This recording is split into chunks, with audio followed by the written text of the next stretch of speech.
Merry Christmas and welcome to the Vox Cascadia podcast. I hope you're having a great holiday.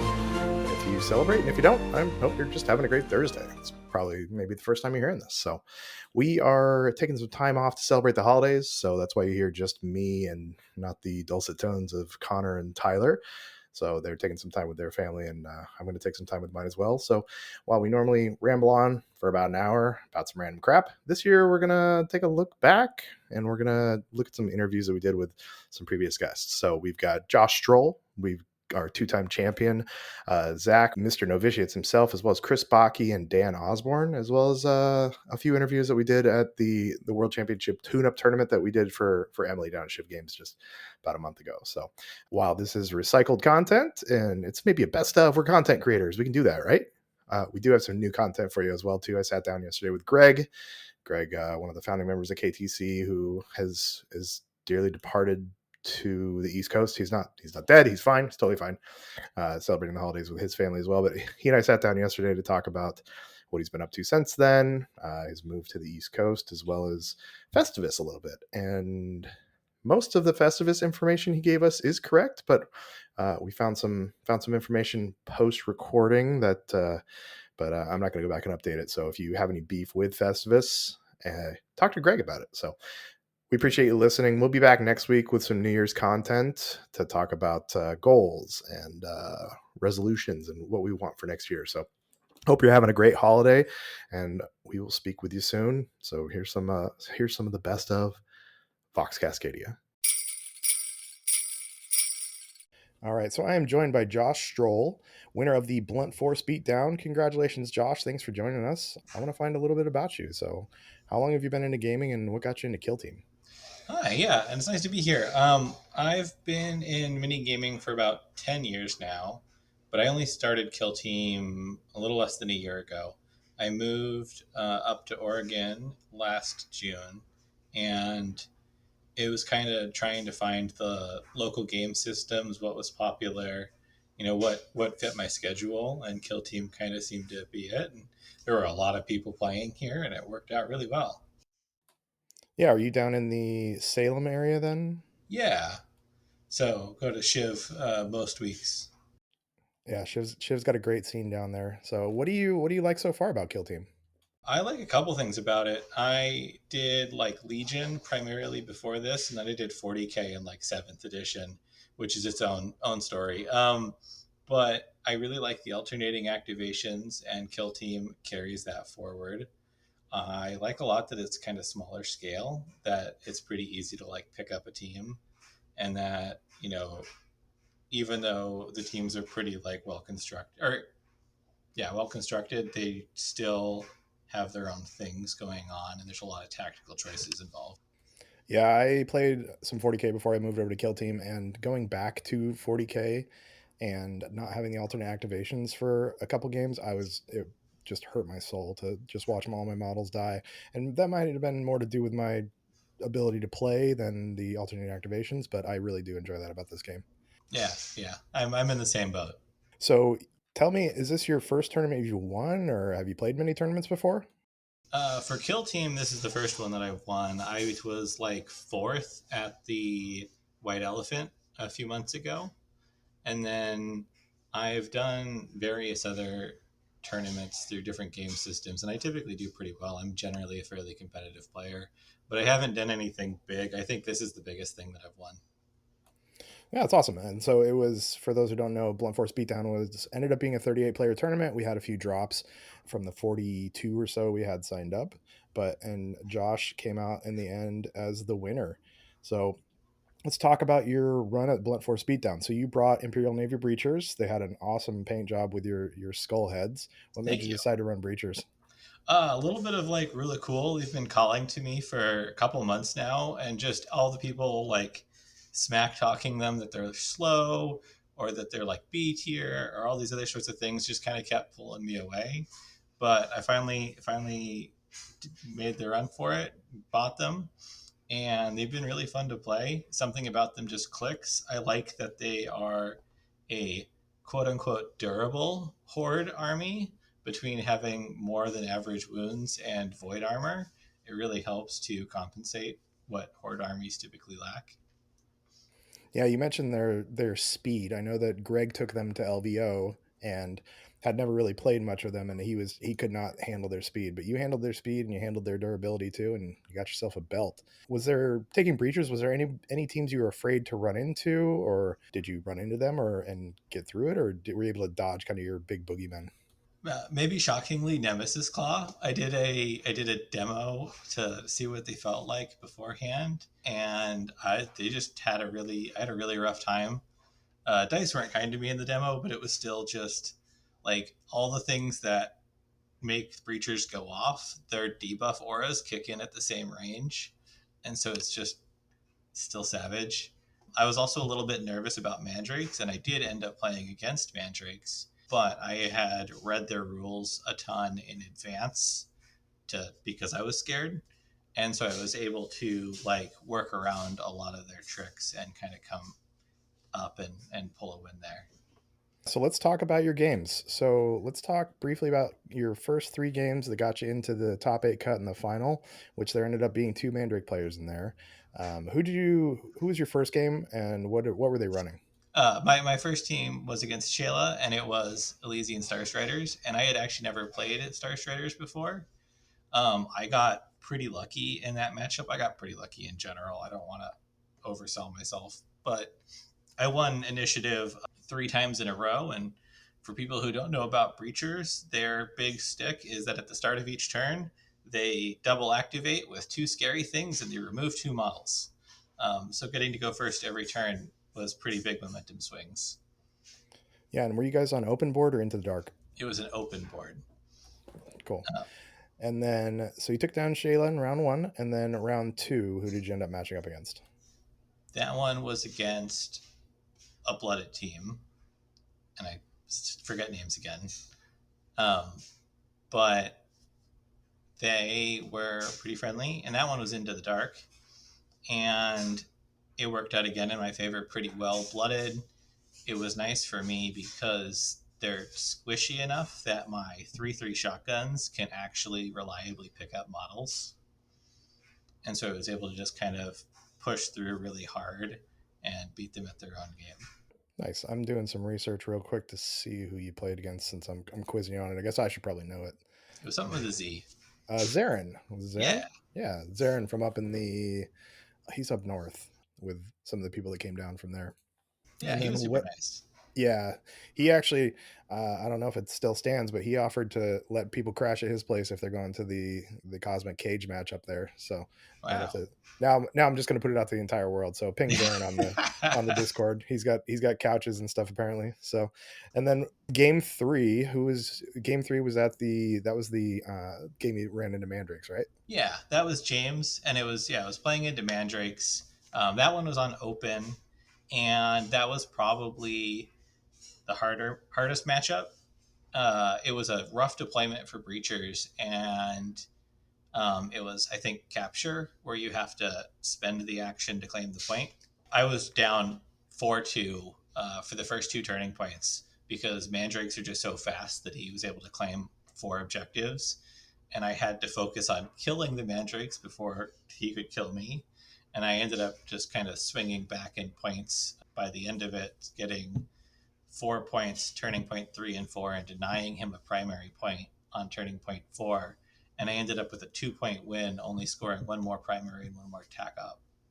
Well, that seems like a good victory, especially since a team that just debuted that day. Now the rules have been out for about 3 weeks, and they were kind of a boogeyman at this tournament. So it's nice to Yeah. see that they got taken down by a couple different people. Because we had in our top eight, we actually had two ended up with the two Mandrake players. Both of them got there, but both also really good players.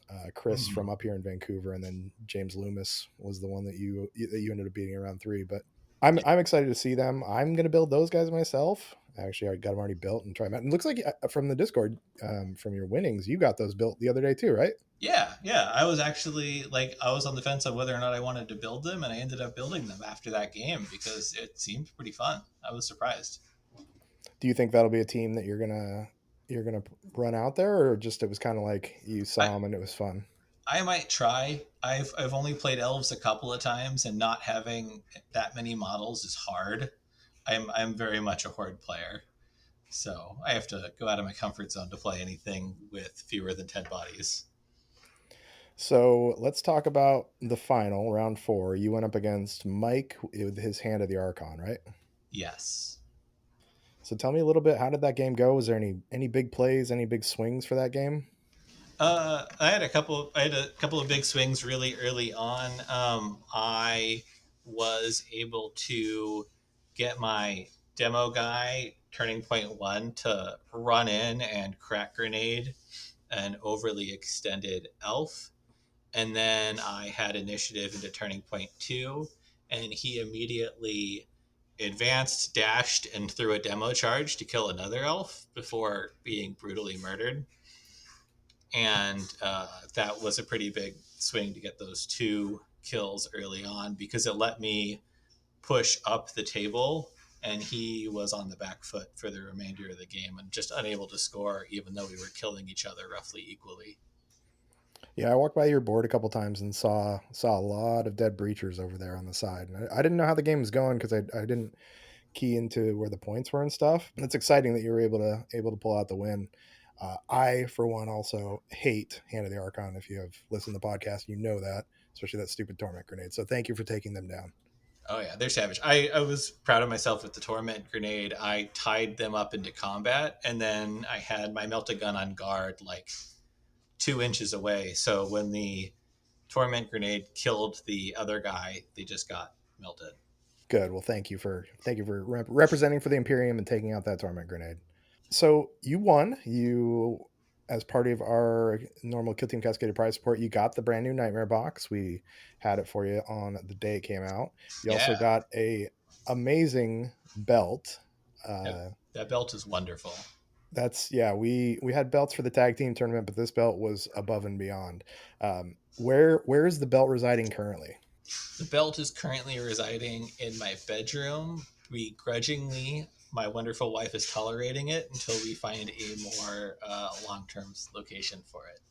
So you're making the wife sleep on the couch so you can kind of like when people win the Stanley Cup in hockey, they sleep with it. Not quite that close. It's on display. It's not in the bed. Well, cool. I'm glad to hear you haven't booted your wife for the belt, but I would understand if you did. Yeah. So thoughts on the Blunt Force Beatdown? What did you think about the format? Because for those who don't know, we did about 10 Into the Dark boards and about 10 open boards.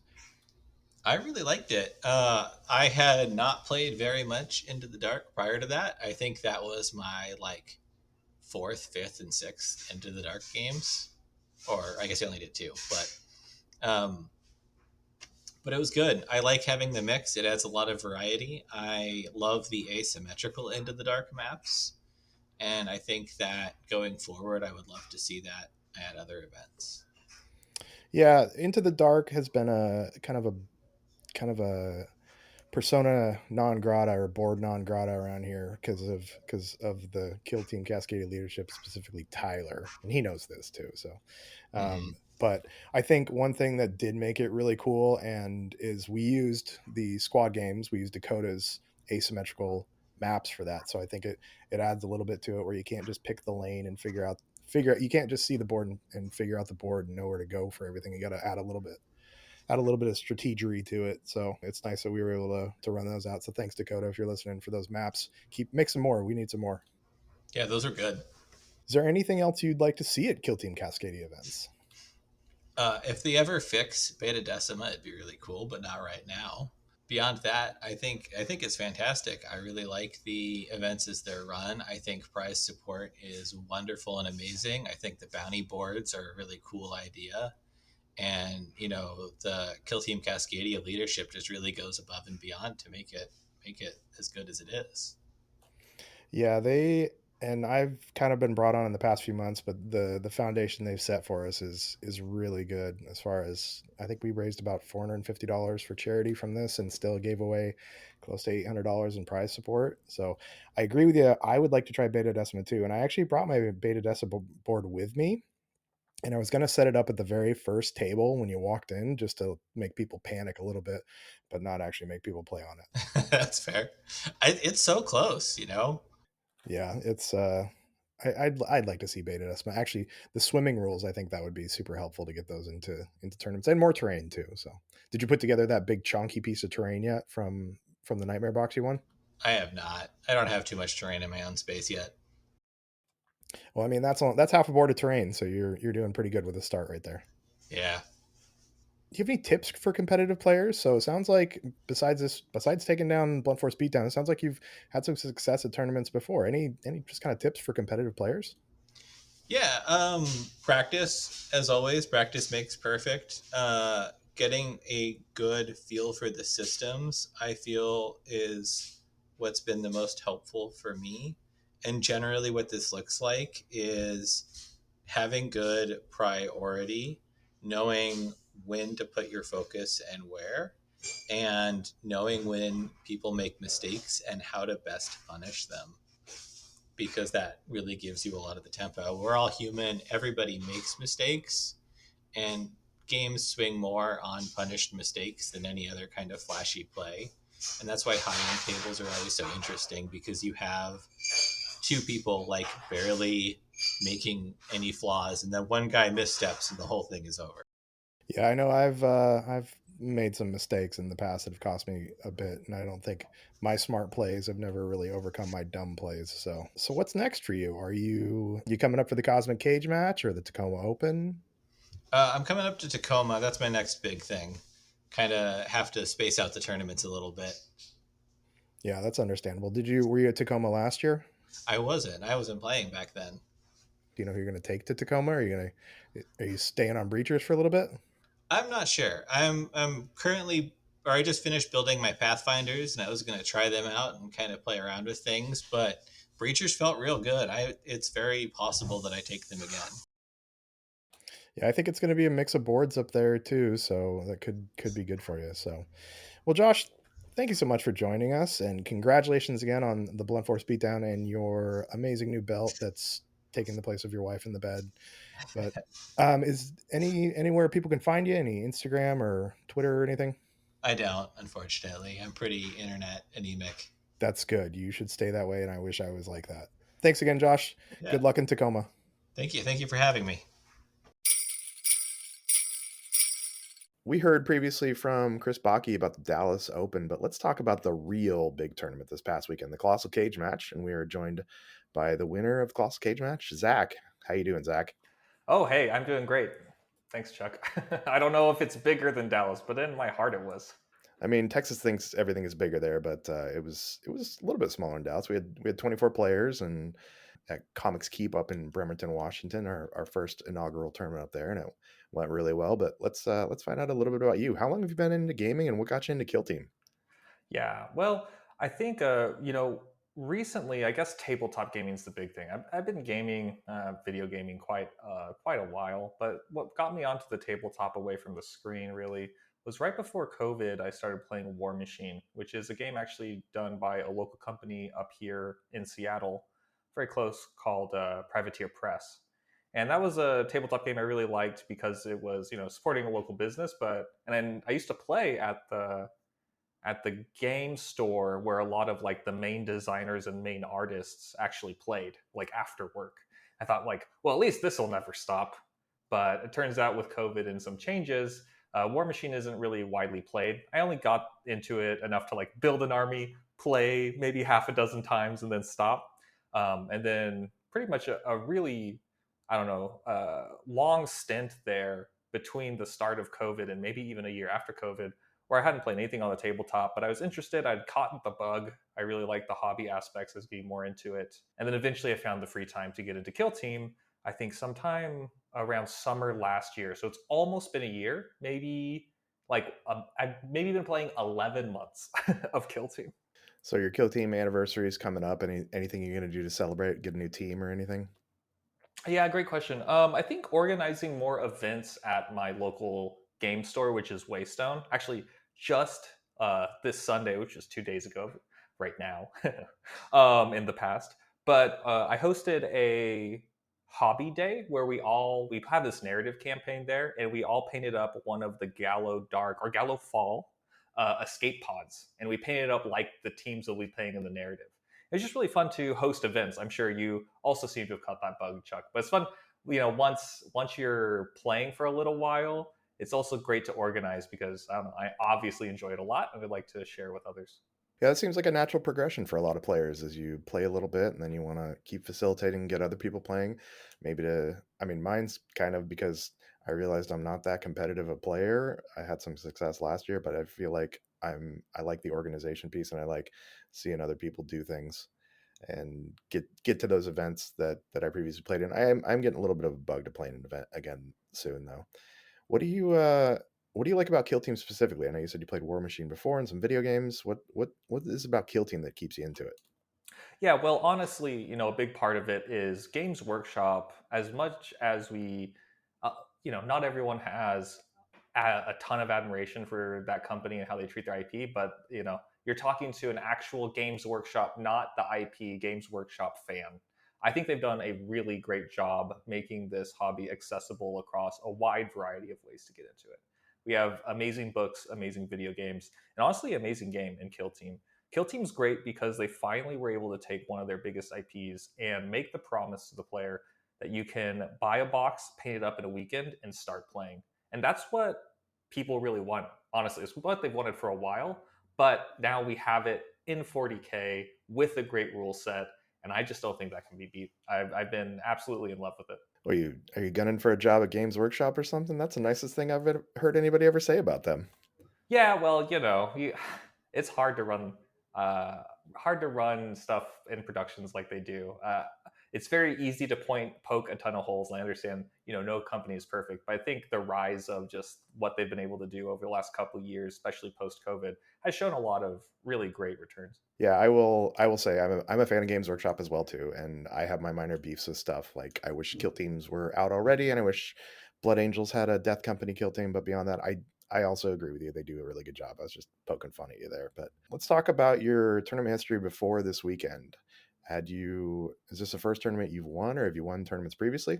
Yeah, this is the first tournament I've won. So, like I said, I've been playing for about a year. My first event I ever went to was Tacoma, which is where I met all you lovely people. I'm not sure you actually made it out there, Chuck. Maybe you're one of the KTCs that didn't quite get there. Yeah, I had an event last year for Tacoma. If last year Tacoma was the first one, and actually the first Tacoma, I was there, but I was just kind of hovering around and doing some hobby stuff. But I haven't played it either Tacoma. This one will be my first. Nice. Yeah. So it was last year's, which is the Games Workshop, used to be called Seattle Open, now called the Tacoma Open. That was my first event, and I really didn't know what it was going to be like. War games, I think their audience is vastly changing, at least from my perception. In the hobby, I played a few games when I was like, 10 years ago, maybe more than 10 years ago. Don't make me think about it. But the people who are into it now, one thing that Ben from Battle Brothers says a lot is Dad Hammer Kill Team. I think that really is true. The people who are able to play Kill Team, even at a competitive level, you get a much wider array of people because the hobby is so easy to get into. The game is so easy to get into, way lower ceiling. And that was my first event, but I didn't win any. Tacoma, I ended up coming. I won my first day. I was the number one player for a little while on novitiates at Tacoma. That was very fun. And then I think I ended up finishing eighth. I got to the semifinals, and that was a great experience. But honestly, the experience that topped that was just meeting all of the amazing people in the community and seeing, really opening my eyes to the people who come to play these games are so much different. Like I used to feel like it was all very sweaty, competitive, and here everyone was giving each other high fives. They were giving out swag. We were exchanging Discord, stuff. Everyone was talking about their hobby aspects just as much, if not more, than the competitive. It just blew me away. But that was my big event. Then I actually did the Command Point Discord, which does a lot of TTS teams. I ended up getting into the quarterfinals for the international event. Now, this was a digital game, but it made me, I got to play a slew of a lot of great people around the US, as well as some international players, and that was really great. I think I ended up playing, I believe, 7 rounds out of the 9, so I got to the quarterfinals there, which was really fun. Then I went to Kill Scream, and I was right there with you that last day. I think I had a game where Brandon Bean eked me out on Blooded by just 1 point right before he played you. So that was an incredibly awesome game. And then I went on to play Matt Wilhelm in a really fun, who's the intercessor player who ended up winning Tacoma. We ended up trying to do like a really fast bullet game. That was really cool. I love bullet games. We might get into that. But I really love quick games of Kill Team. And then that kind of ends the. Oh, and then I came down for Blunt Force Beatdown. Just ground them all off. But that was a great event we had. Gosh, 420. So it was that nearly a month ago. That was really fun too. Most of these. Oh, and I went to Adepticon. And at these events after Tacoma, I started taking a ton of pictures, which you can find on my site, Disregarding Dice. And I bring that up because part of coming to these events, yes, we're here talking about the result of the event, but another great part is all of the hobby aspects, getting to talk to people about how they paint the miniatures, talking about lore, whatever gets someone into Kill Team or Warhammer, just talking to them about what they find interesting, I find fascinating. And one of the things that like enables me to have all these conversations is take a ton of pictures, and I host them up because so many people put so much time into painting their model, but then they can never get a good picture of them, which is so frustrating. And so I like go take these. So it's just as important as my results is all the friends and pictures we took along the way, Chuck. Yeah, your photography is awesome actually, and I've done a little photography on the side in the past, done some like weddings and high school seniors and stuff, and I for some reason cannot photograph miniatures. So I appreciate what you do. I've got a great picture of my Casterkin that you did from, I think it was Killscream.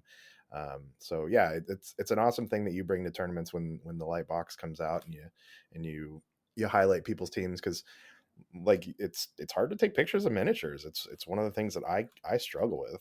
Yeah, it's incredibly challenging. I could geek out about miniature photography for a very long time, but I do have a patented TM process that I'll share with anyone who wants to talk to me, and I'll talk about it for like 20 minutes and give you a spiel. But I've like really generated a particular way to do it that I think produces some great results. But it's very hard to understand. You gotta know a lot about optics and camera internals and all this crazy stuff. Just imagine as much you geek out about Warhammer, you have to geek out that much about cameras. Yeah, you talked to me a little bit about it briefly, and we'll have to sit down sometime, and you'll have to run me through it so I can recreate the Zack method, TM pending, patent pending. Killscream 2 you mentioned. You and I ended up in the top 4 of that one, and I was really glad that I didn't have to play you in the first round of that, because I was terrified of your novitiates. I ended up playing Matt Wilhelm, and I feel like I lucked out by getting him, because Blooded, we saw what happened with Blooded. I got beaten down by Brandon, and I was afraid of your novitiates as well too. So I think I kind of lucked out on that one. You did a great job. It was a great run. Now tell me about this bullet game, or what you call it? Yeah, no. So I've really gotten into. So when I was first playing, I played a lot of players who were quite a bit better than me, and I knew it. We both knew it, And one thing I realized is if you can give a fast game to a good player, they're interested in playing you. And if you give a slow game to a good player, they're not as interested. They're not like immediately ready to go again. Or maybe, hey, maybe if you're super lucky, you get in 2 games. And so what I did starting out is I knew I was going to lose. I knew I was going to lose badly, but I would make every activation in less than 3 minutes. And that kind of carried over to I've actually played a few times now bullet games of Kill Team where it's like you have to go less than 60 seconds every activation. I just really enjoy that, and it actually definitely comes over to my tournament play because if someone's willing to engage in a quick game with me, at an hour and 20 minutes is not unheard of. And I think that's I don't know. I just love playing it because you still get to learn a lot or maybe even more when you're playing a speed game of Kill Team, seeing what happens where and what were the big mistakes. Well, I'm gonna have to try that out, because I know that timing is a big thing for a lot of people, and I think maybe having less time to make decisions, you'll make bad decisions and make good decisions at the same time, and you can really learn from it. Also, they advertise Kill Team as like a 45-minute game. It's not a 45-minute game. Yeah, no, I wish. No, I mean, I've had maybe a couple games 45 minutes, but no, most of them not. If a Kill Team game ends up being a 45-minute game, something went horribly wrong for one of the 2 players. Well, let's talk about your games this past weekend at the Colossal Cage match. So you brought novitiates. Was there any other teams you thought about running, or were you all in on novitiates? I know you've got something like 200 games with them. Yeah, I actually went into this to the tournament or into the event at exactly 200 games on Novitiates, and specifically 200 competitive games. So keep a little spreadsheet of all the competitive games I play because I thought it was fun. I went in with 200. Now I have 204. Haven't got a game in yet since the end of the event. So that should tell you maybe that I was always on Novitiates. For me, understanding the game through a single team is very interesting. You said, hey, I'm not that competitive. I actually don't think I'm all incredibly competitive either, but I love learning. And I think you get to learn the game more and more deeply if you stay on a single team, regardless of result. For me, it's not, I don't care about taking away a huge result. I'm there to do my lovely camera stuff, but also play games in which I can learn. And right now, just getting Novitius is a very hard matchup, a very reactive matchup where you're almost countering your opponent's play more than you're actually playing your own game. And so I essentially get to learn kill team all the time. And that's why I love the team. And that's why I haven't really considered any other team. Was there any players or any teams that you were afraid to run into? Yeah, in the event, I think, teams with like competent players are what really I take note of. And so on this particular event, we had Sean bring his Pathfinders. I think Pathfinders are a great team. The results from Dallas kind of speak for themselves, but I'm surprised we haven't seen more results like that. It is a hard team to get into, but also I think some changes and perceived nerfs, have kept more people off that team than maybe it should. And then I also know that Matt Wilhelm brought Commandos, and just any competent player playing Commandos is very, very hard.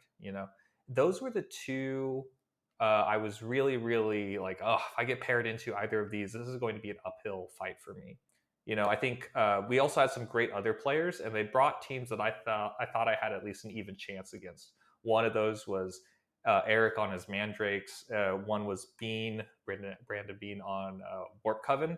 And those are great players. But also, I think those teams, I get to have a relatively even game where we're making it like first to make a mistake is the person who loses. And I'm fine playing a game like that.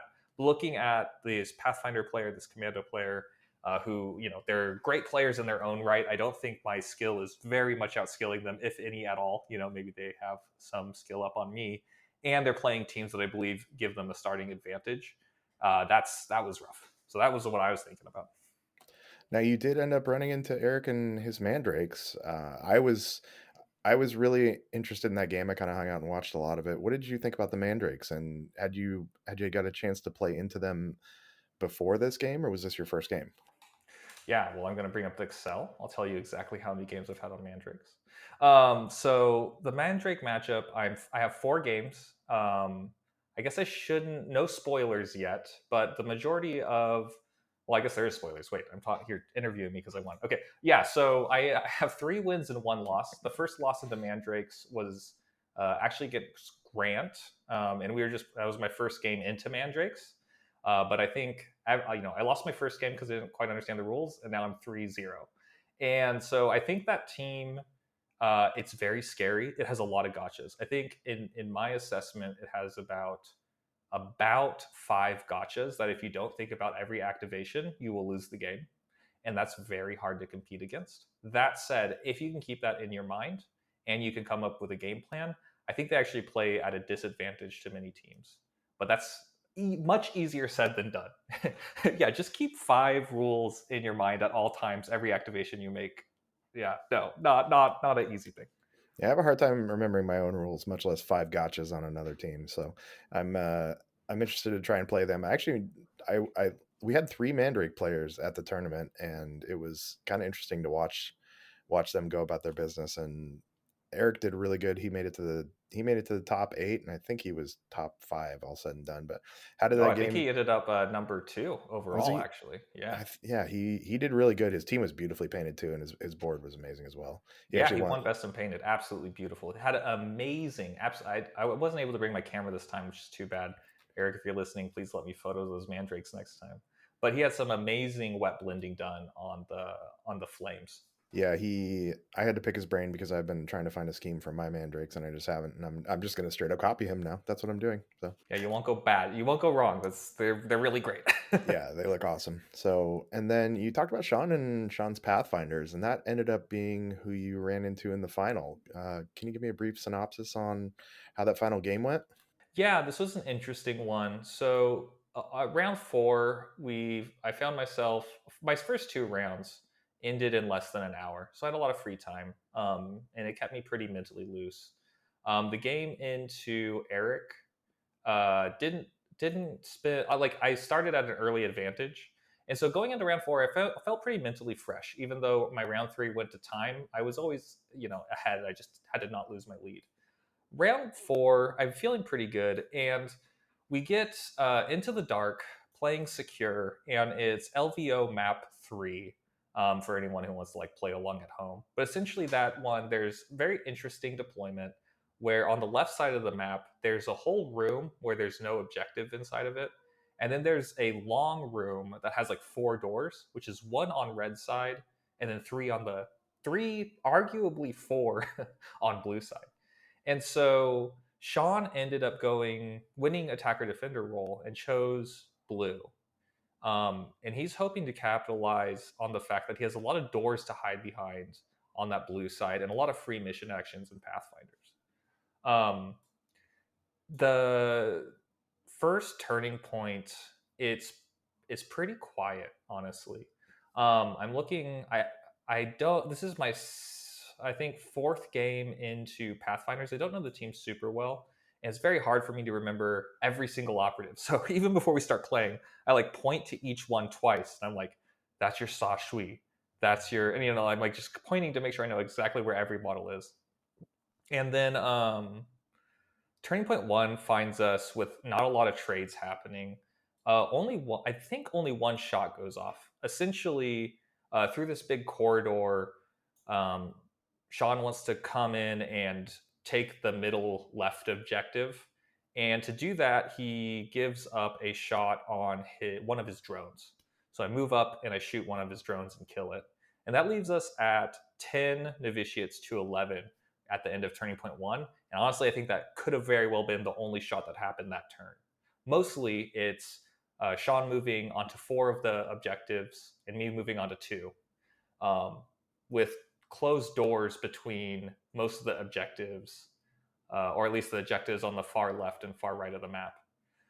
So it's interesting because they're going in, and the reason I'm spending all this time talking about the start is because I actually think the game, and I think Sean would agree, kind of ends roughly 4, arguably 6 activations into Turning Point 2.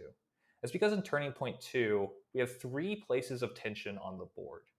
Essentially, on the middle left of the board in the long room, I have my Condemner sitting and ready to shoot another Pathfinder like railgunner, the special silent railgunner. One of his really cool shooters, right?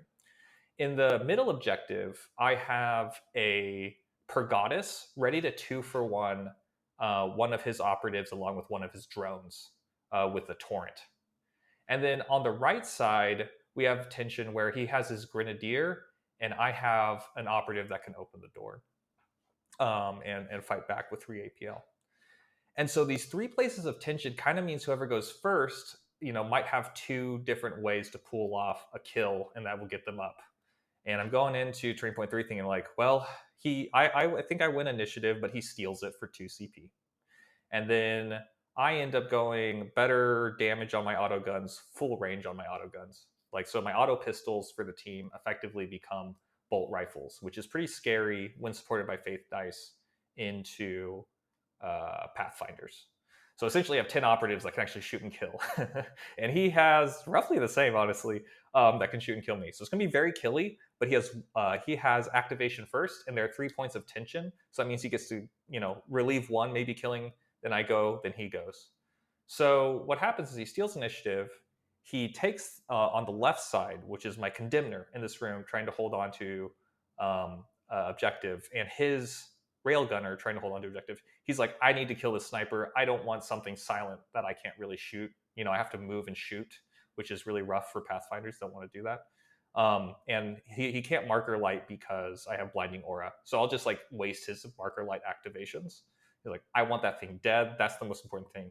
So he moves up his gunner and shoots my condemner. And unfortunately, he doesn't get a great roll. Four of it, he gets a crit and a hit from his roll. And then I use faith points to actually save all of it and only take 2 mortal wounds. This is pretty. It takes me an investment of 3 faith points, which is like the max you can possibly ever use, especially because it's an AP1 gun. And so I save both of those with a crit save and a normal save. And that leaves a huge problem for Sean in that flank.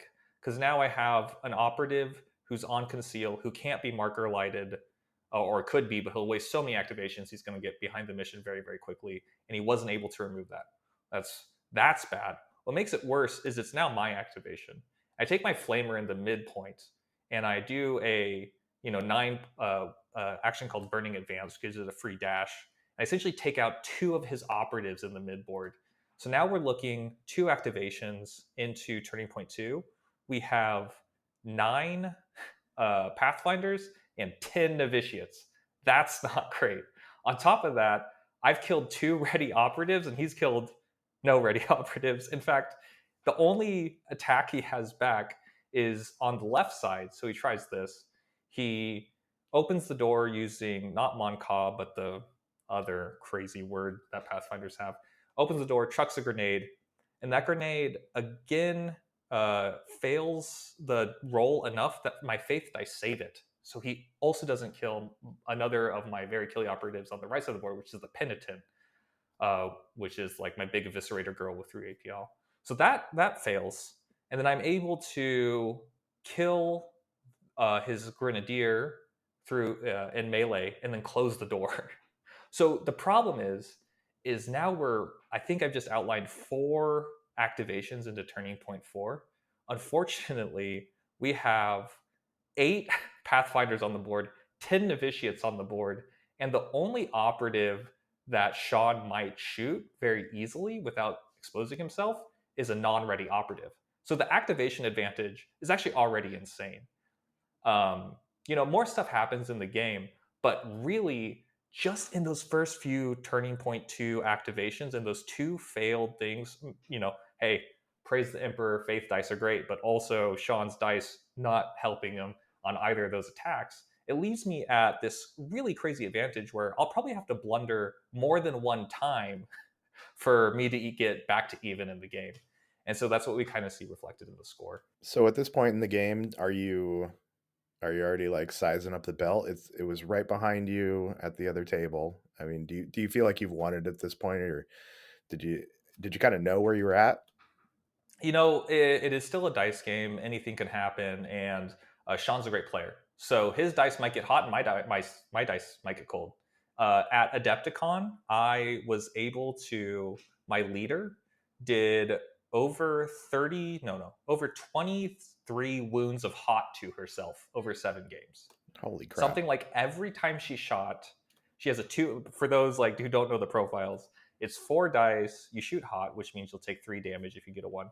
You shoot 4 dice, and then my faith points, I can re-roll any die, or I can upgrade 1 fail to and I can upgrade 1 fail to a save. And every single shot, I spend max faith points so this lady doesn't take hot damage.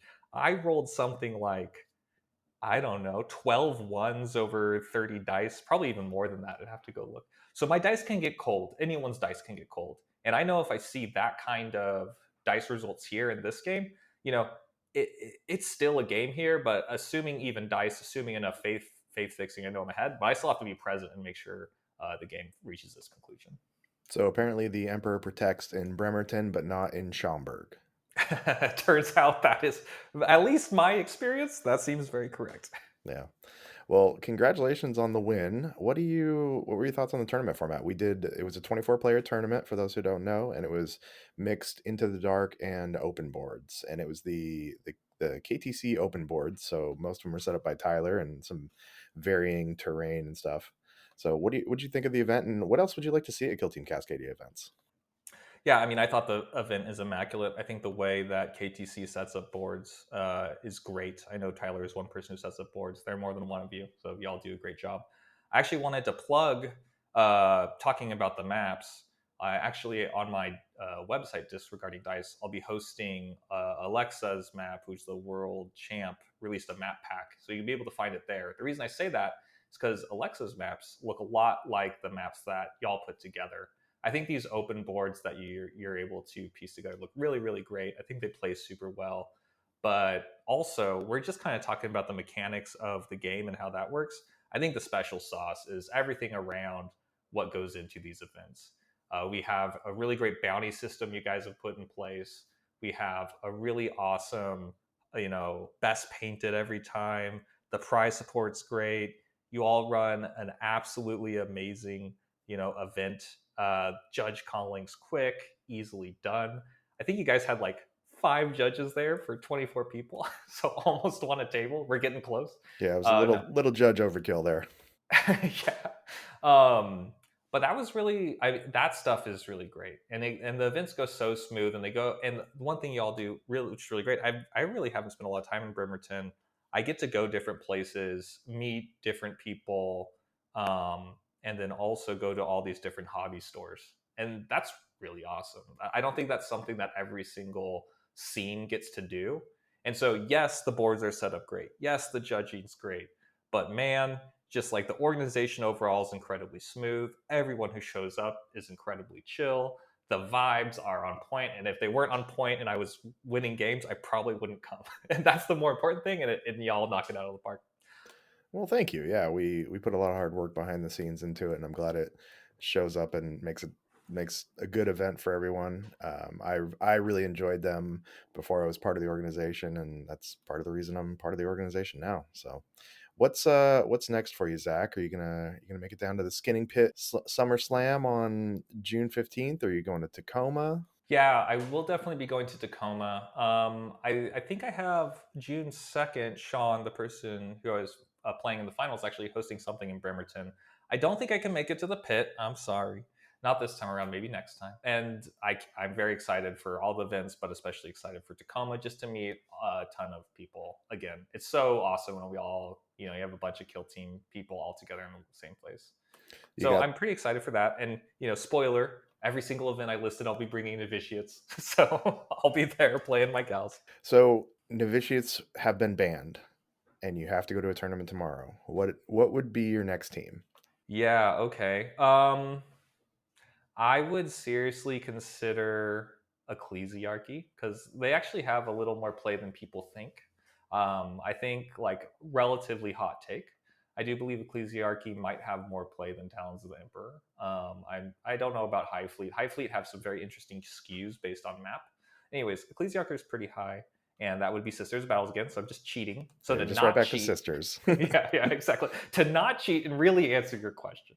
If I had to take another bespoke team, I think I would seriously consider bringing inquisitorial agents because I think they have so much character, or maybe vet card. I'm working on these teams right now. I'll tell you about my amazing conversion. I'll just give me 3 sentences. Let me tell you about this amazing thing. But essentially, I bought a ton of Bretonian foot knights. And so what it is my, Sisters of Battle faction landed on this aggro world and converted, or this medieval world, this dark world, convened all the knights there to fight for the emperor, but they're really just like guardsmen, but they also have the faith in the emperor. So with their terrible knight armor and their faith, combined, they make one guardsman or one human. So I'm excited to be proxying like all of the human teams with these half Bretonian, half Sisters of Battle or Guard kit bashed humans. And so I could see myself playing either of those. That sounds super cool, and I think that'd be a good team for you too. I think you can, you drop 200 games into Vet Guard, and you can probably find the synergies like you have with the novitiates too. Yeah, I hope so. After 200. So you were top 8 in Tacoma, top 4 at Killscream, and now you've taken down the Colossal Cage Match. What's one thing that you would, besides playing 200 games with the team, what's a tip you would give to people who want to be more competitive at tournaments? Yeah, that's a great question. And the real answer is just play quickly and know your rules. And everything else will follow from there because that allows your mind to focus on strategy over the minutia of, or strategy and tactics. I was going to say strategy, but really, I would say if even 10% of your mental energy is looking up rules and you're like in analysis paralysis, your learning is going to be a lot slower. You should be able to know, like, be decisive and own your mistakes. And then also, while you're being decisive and owning your mistakes, make sure that's the thing in the forefront of your mind rather than your rules. And I think if you do that, then what you'll remember about your games is what you got wrong and what you got right. It won't be like, I was looking up my rules and then some stuff happened, whatever. You'll have a very clear idea of the outcome of the game and you'll be able to refine your play over games. I think, yeah, just play decisively, learn your rules, lose a lot, and you'll be a better player than you are. Awesome. Thank you. I appreciate that. And now the most important thing, since this is the season of wrestling for Kill Team Cascadia, we've had belts at all the previous competitions. And when Josh won Blunt Force Beatdown, he had it in his room for a little while. Where's your belt right now, and where's its permanent home going to be? Yeah, great question. So my belt is actually right next to, I have a very small condo. Right now it's pride of place in my living room on my coffee table. So it's there and it'll remain there for a little while, but eventually it's going to be shuffled into my hobby closet, which is where I also have my best painted trophy from Tacoma for my team. So all the trophies go into a closet eventually, but that's after they get to be out and enjoyed. It Cool. was very fun when directly after the colossal cage match, I came back and my partner was entertaining, and so I just came back wearing the belt as a hat, and everyone was very excited to see what was going on. It was really rad. Yeah, I think you keep it out for a while and enjoy it. But we've got a picture of you with it and the Warhammer trophy wearing the belt as a hat. So if with your permission, if we could throw that on the Vox Oh yeah, Cascadia Instagram so everybody absolutely. can see it. So awesome. Well, Zach, it's great to talk to you. Great to see you this past weekend. I'm sure I'll see you soon in the future. Where can the people find you? Yeah, I have. So Disregarding Dice is the moniker, and you can find my blog at disregardingdice.com and on YouTube at Disregarding Dice. And that's all I got. Sorry, you guys don't get a Instagram from me. But thanks, Chuck. It was obviously amazing hanging out with you there, and it's been great to talk to you again. Thanks, buddy. We'll talk to you soon. All right, see ya. All right, so we're joined today by the winner of the Dallas Open, Chris Bacchi. Chris, welcome to Vox Cascadia. Thanks. I'm really happy to be here. How's it going, Chuck? It's good. Thank you for joining us. Congratulations on your win this past weekend. Thank you. Thank you. A lot of wonderful, wonderful people there. It was a fantastic event. Now, I know of the legend of Chris Bacchi from the scene, but let's find out a little bit about you for the people who don't know about you. How long have you been in gaming, and what got you into Kill Team? Oh man, I've been playing games for a super long time. I first got into 40K in the year 1999. That is before the turn of the century. Since then, I've played a ton of games like War Machine, Battlefield Gothic, Infinity, and 40K. Off and on since then. And I actually got through. I got into Kill Team through a friend who I was playing X-Wing with back in 2020 during the COVID days, and he sort of just dropped that he was into 40K. And I had met him through X-Wing, and I had no idea. And so from that, we started playing the last edition of Kill Team and transitioned into this one. Sounds like the X-Wing to Kill Team / Warhammer pipeline is a real thing. You're not the first person that I've heard that has had that journey. Yeah, it was very very fortunate he happened to drop it. I had this giant 40K collection. I had played 40K, but I hadn't played it for a long time because the rule set drifted pretty far from the kind of game that I wanted to play. So freaky coincidence. So you've got a lot of wargaming experience. What do you like about Kill Team, specifically this edition? I like this edition a whole lot more than the last edition. I love the really competitive, tight rule set, and just how positioning and managing scoring is key. I think games that are more in a sort of what you bring versus how you play aren't very exciting for me. I'm not super into the list building aspect of it. I really like the decisions you make at game time to really matter, and Kill Team gives me that. Yeah, I agree with that too. I feel like I played a little bit of 40K myself, and it felt like it was less about, well, maybe for me at least, I felt like it was the list you bring rather than what you could do with it on the table. And if you didn't have the right meta stuff, that you just weren't going to compete. But Kill Team, with a lack of list building, a little bit of rostering, kind of takes that out of it. Yeah, yeah. More or less. There's obviously a meta within Kill Team, but you can ask any player, and skill will carry the day. Not the team that you bring. So I mentioned that you won this past weekend at Dallas, and you got some wins under your belt previous to that too. You were at the first World Championships, I guess. They're not calling it the World Yeah, Championships, but I was at the World Championships of Warhammer before it was the World Championships of Warhammer. So the first year they ran the golden ticket system was in 2022. I went up to our wonderful friends up there up north at Tacoma, and played in the Tacoma Open with my novitiates. I won that event. And that won me this first golden ticket to the at that year was in New Mexico, but would eventually turn into the event in Atlanta. At that point, there were only 8 of us who went to the first one, and I ended up placing third in that first World Championships. I brought Blooded. Since then, it's rebranded and grown quite a bit, but I was part of that original top 8 group that went to the first event. that's awesome. I know Tyler from our scene here talks a lot about you being up at Tacoma, and I think he's still. Did you guys play each other at Tacoma? We did, yes.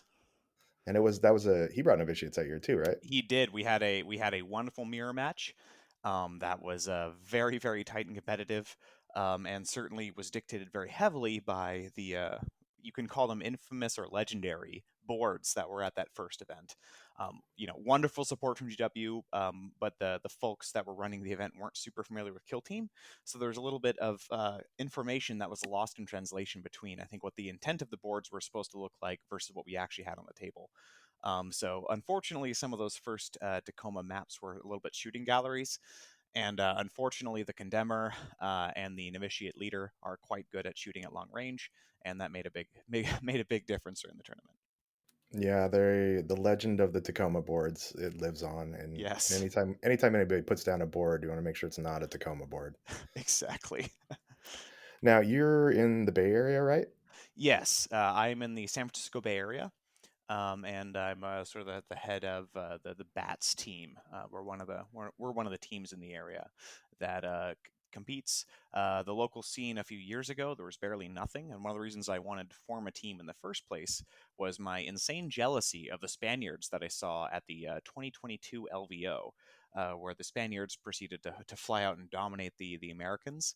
For the most part, there's a little bit of an asterisk there. But the Spaniards, one of the things that I was pretty envious of was they were wearing these team jerseys. They had a lot of camaraderie, and these guys were getting, 5, 6 games a week of Kill Team. And at the time, that sounded insane to me. Like there's no way you could possibly be getting that much Kill Team in a week. So I made it my mission after that to try to build a team and actually build that in my area. And one of the things that's happened since then is that I've been pretty successful in building a pretty big team. We got 15 or 16 members now, but even better than that is there's been some rival teams that have cropped up in the San Francisco Bay Area as well. So we have a really thriving local community of multiple different teams and groups that throw events. So there we didn't have a local tournament for years, and now there's local monthly tournaments running every single month. We're spoiled for choice. So it's been wonderful seeing the scene evolve. I a little bit like you guys in Cascadia, who have also been massively successful in launching a local scene. I remember, Tyler talking about how he felt he was in sort of the same position back in Tacoma when I visited a couple years ago, saying there wasn't much of a scene there and he wanted to build it. And by golly, you were successful in that. Yeah, I feel like Kill Team all over the place has been doing really good, and like you said, in the Northwest, it's really grown up, and we may have even riffed on the bats a little bit with our cats competitive scene up here. Yes. So, not saying it's a direct rip off, but it's kind of a direct rip off. So, Yeah, I had whispers of that before it formed, and it definitely had my very very explicit blessing. I thought it was an awesome idea. There was even further than that. There's a little bit of synergy with the Brooklyn Rats, then the Bay Area bats, and then the Cascadia cats. So it's all the animals everywhere. now I've heard that, and I heard this on another podcast, that to join bats, you have to go into the bat cave and take down a bat. Is that true?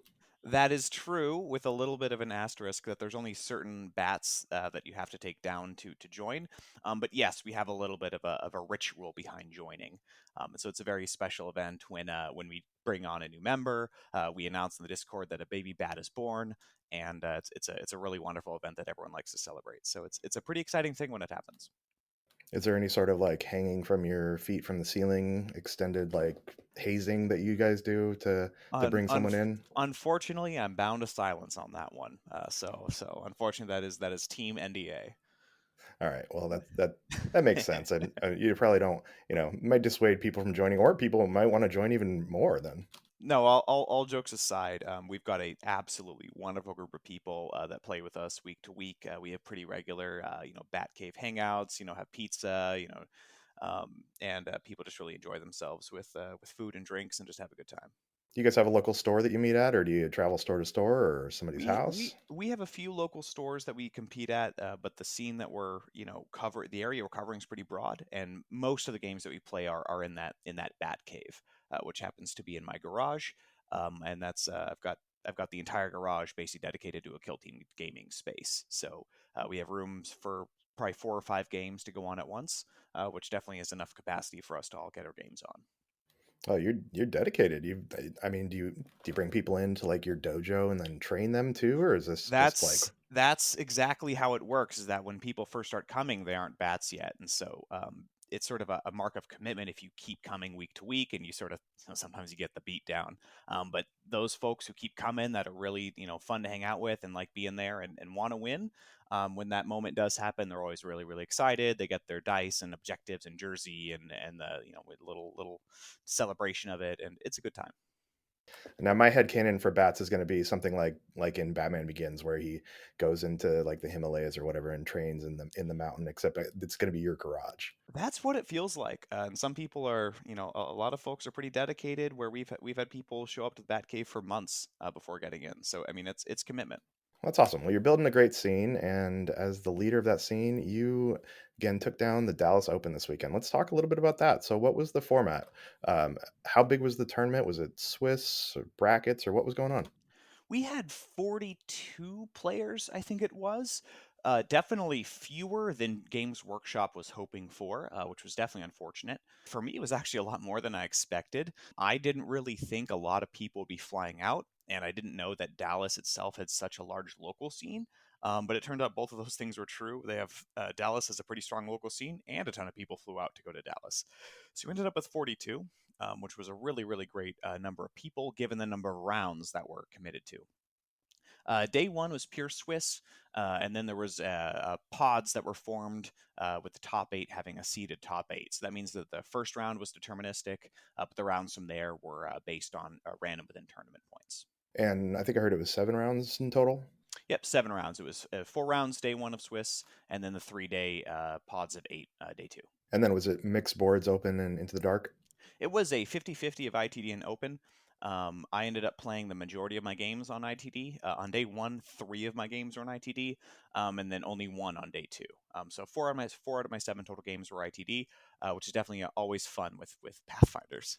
Yeah, and so let's talk about Pathfinders. The Boogeyman is back, maybe? Yeah, I don't think they ever left. One of the reasons I took Pathfinders was I wanted to take a shooty horde. I was really noodling on a couple of the matchups, like Felgor and Gellerpox after LVO. When I went to LVO, I had a pair of losses, one against Orion Wilfong and another against Adrian. Both just fantastic players, and definitely never feels bad to lose to those fine gentlemen.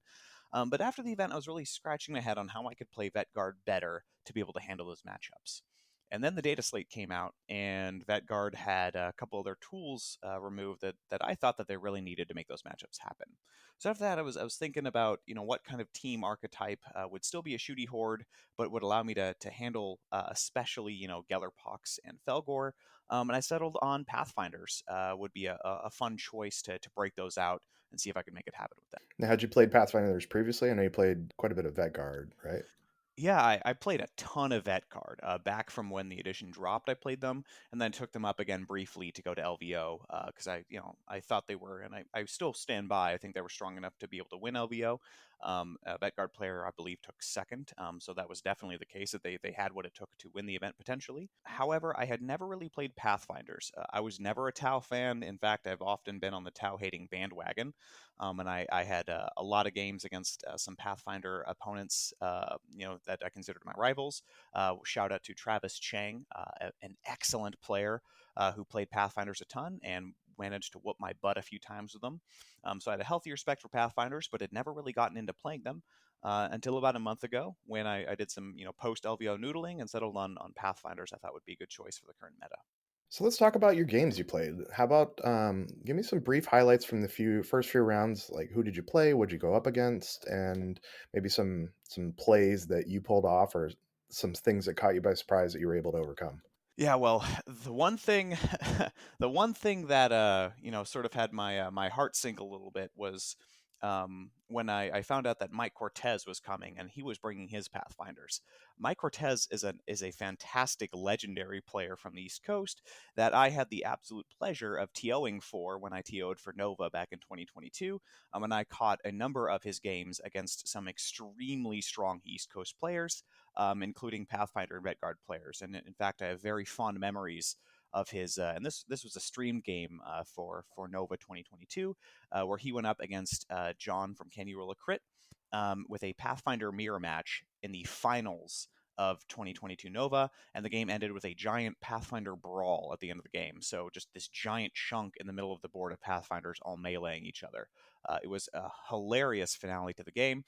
So when I saw Mike, showing up on BCP with Pathfinders, I'm freaking out a little bit because this guy's got a ton of experience in the matchup, and I didn't feel really prepared. I had never played against Pathfinders as Pathfinders, and I only had about a month's practice with the team.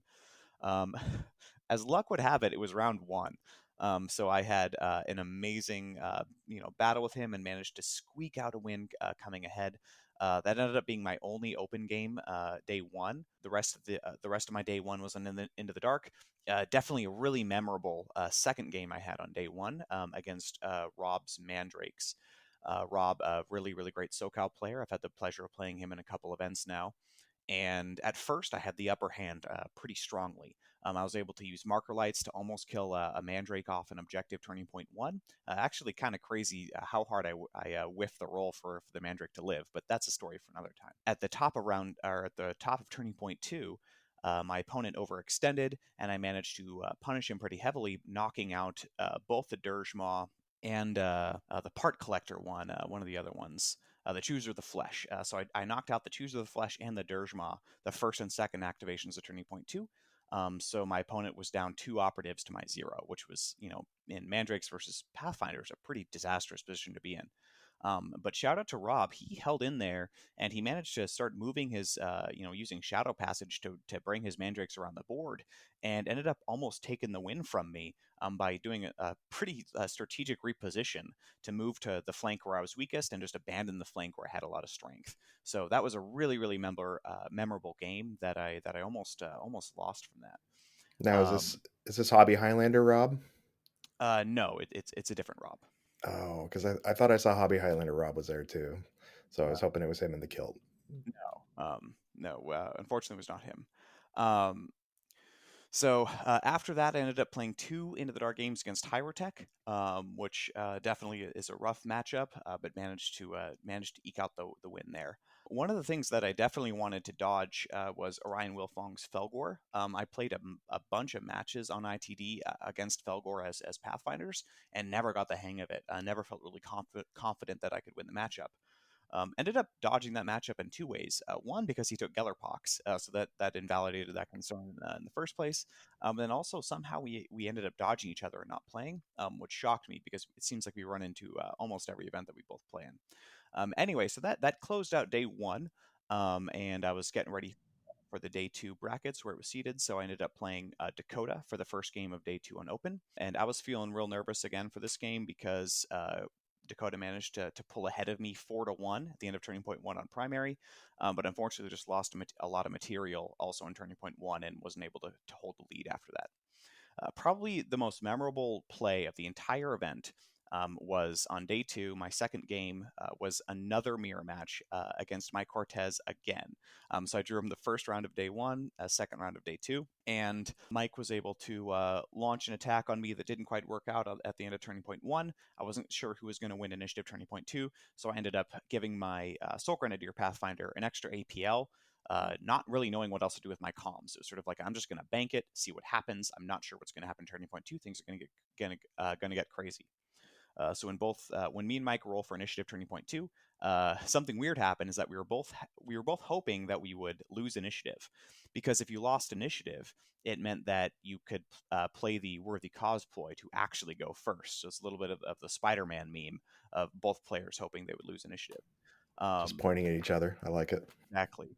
I ended up winning the roll and taking initiative, which in hindsight, of course, I could have just forced give it to him, which is something I now realize after the event. But at the time, the stakes were high, so won the roll, took initiative. He spent for worthy cause, and he sent his Assault Grenadier into a room. An EMP grenade killed both my Assault Grenadier Pathfinder and my Transpectral Pathfinder.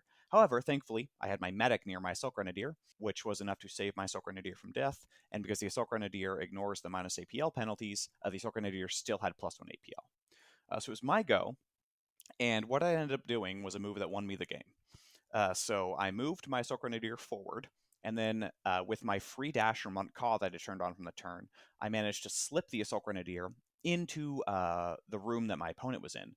And the really cool thing about the reposition ploy is you can do it if you're in engagement range, but if you don't, it still allows you to dash through engagement range. So even though I didn't start in engagement range, I didn't charge him, I simply moved forward and used reposition to dash right through my opponent's Assault Grenadier, who was blocking the door from me. So now I dashed through. I was touching the sort of as close as I could to the room. I dashed through onto the other side, and I was able to stand on the objective, throw a fusion grenade to kill the Pathfinder that was on the objective, and now I had three APL to the other Pathfinder that was on it, and then I tapped the objective to secure it in my favor. It was the secure mission. I pulled ahead 4-2. And that single move, I was able to sort of keep that lead of the 4-2 on primary for the rest of the game. And that move won me the game. So definitely the most memorable single play of the event. And I didn't even know before that you could do that with reposition. I sort of like reread the ploy a few times thinking about it, and I figured out that you could pull that off. So that was definitely the most memorable move of the event. And my opponent definitely called the TO over to really review the ploy, make sure it worked that way, but it does. And then, so that was my second game of day 2. And then the final was against Leander, who is an excellent East Coast player, another player in Plasma Spam. And he was playing Hyrotech Circle. Unfortunately, there were two things going against him. One is that the board was really open, and two is that he didn't have a ton of experience against Pathfinders. And definitely what swung the game there was during the first turn, I launched a risky drone strike, sending my drone into his reanimator plasma site, and I was able to kill it. And at this point, Leander was faced with a choice. He could reanimate the reanimator, right, spending the free tactical ploy for Hyrotech Circle to save the reanimator from death. But if he did so, if I killed anything else, he couldn't revive it. Or he could save the reanimation so that if I was able to kill his engaged death mark or another exposed operative, he could save that operative from death. And so what Leander chose to do is he let the reanimator go so that he could save another Necron from death. The problem was I didn't have any other attacks available. This was the only thing I had, but he didn't realize just how far the threat ranges were, and I did not have another attack available. So he made sort of the choice to save other operatives, but there weren't any to save. And so for the rest of the game, he could only reanimate one operative a turn, and that simply wasn't enough for Hyrotech to keep up. Well, thank you for that recap. That's sounds like quite the tournament, and I love that you're learning things in the middle of the tournament, even teaching your opponent, who sounds like he's an amazing Pathfinder player, things that y'all didn't even realize you could do. Yeah, this is the secret Pathfinder tech that I certainly didn't know about, but I think some people did. One of the folks from Cascadia actually reached out to me and said he knew about that move, so that was fun. That's awesome. Now, I have a question for you. So maybe this is what makes you such a good player, but you seem to have almost like a photographic memory of all of your games. Like, I can't even remember what I did this morning, and you're able to just recite what you did over the entire weekend over 7 games. Do you take notes, or do you just kind of have a knack for that? Do you feel like that you're able to go back and when you do make bad plays or what you think is a bad play to to remember it and then figure out how you do it different in the future and kind of see that coming in the future? Yeah, I definitely bad plays stick with me for sure. I remember, all the way back to some of the beginning of the edition, even some bad moves that I've made that have cost me games. Some games against Ace or Orion, where if I had done something different, it would have swung it. So definitely, I do a ton of analysis after my games and think about them to try to optimize my moves for the future. And yeah, I wouldn't necessarily say I have a photographic memory, but definitely I can remember sort of positions and plays in different situations I was in. And yeah, I definitely think it helps to analyze your play patterns and think about what could have gone better in games, particularly the games that you lose. I love losing games because those are the ones that you learn from. So, congratulations on the golden ticket again. You are going to Worlds in November. And what are your overall thoughts on the Dallas tournament and just kind of the weekend in general? I thought Dallas was an absolutely fantastically run event. I want to shout out to Ben Cash, who was the TO for the event. He did so great on the logistics, everything from answering questions that popped up, being a fair and impartial judge. You did great, Ben. Thank you so much for all of the help.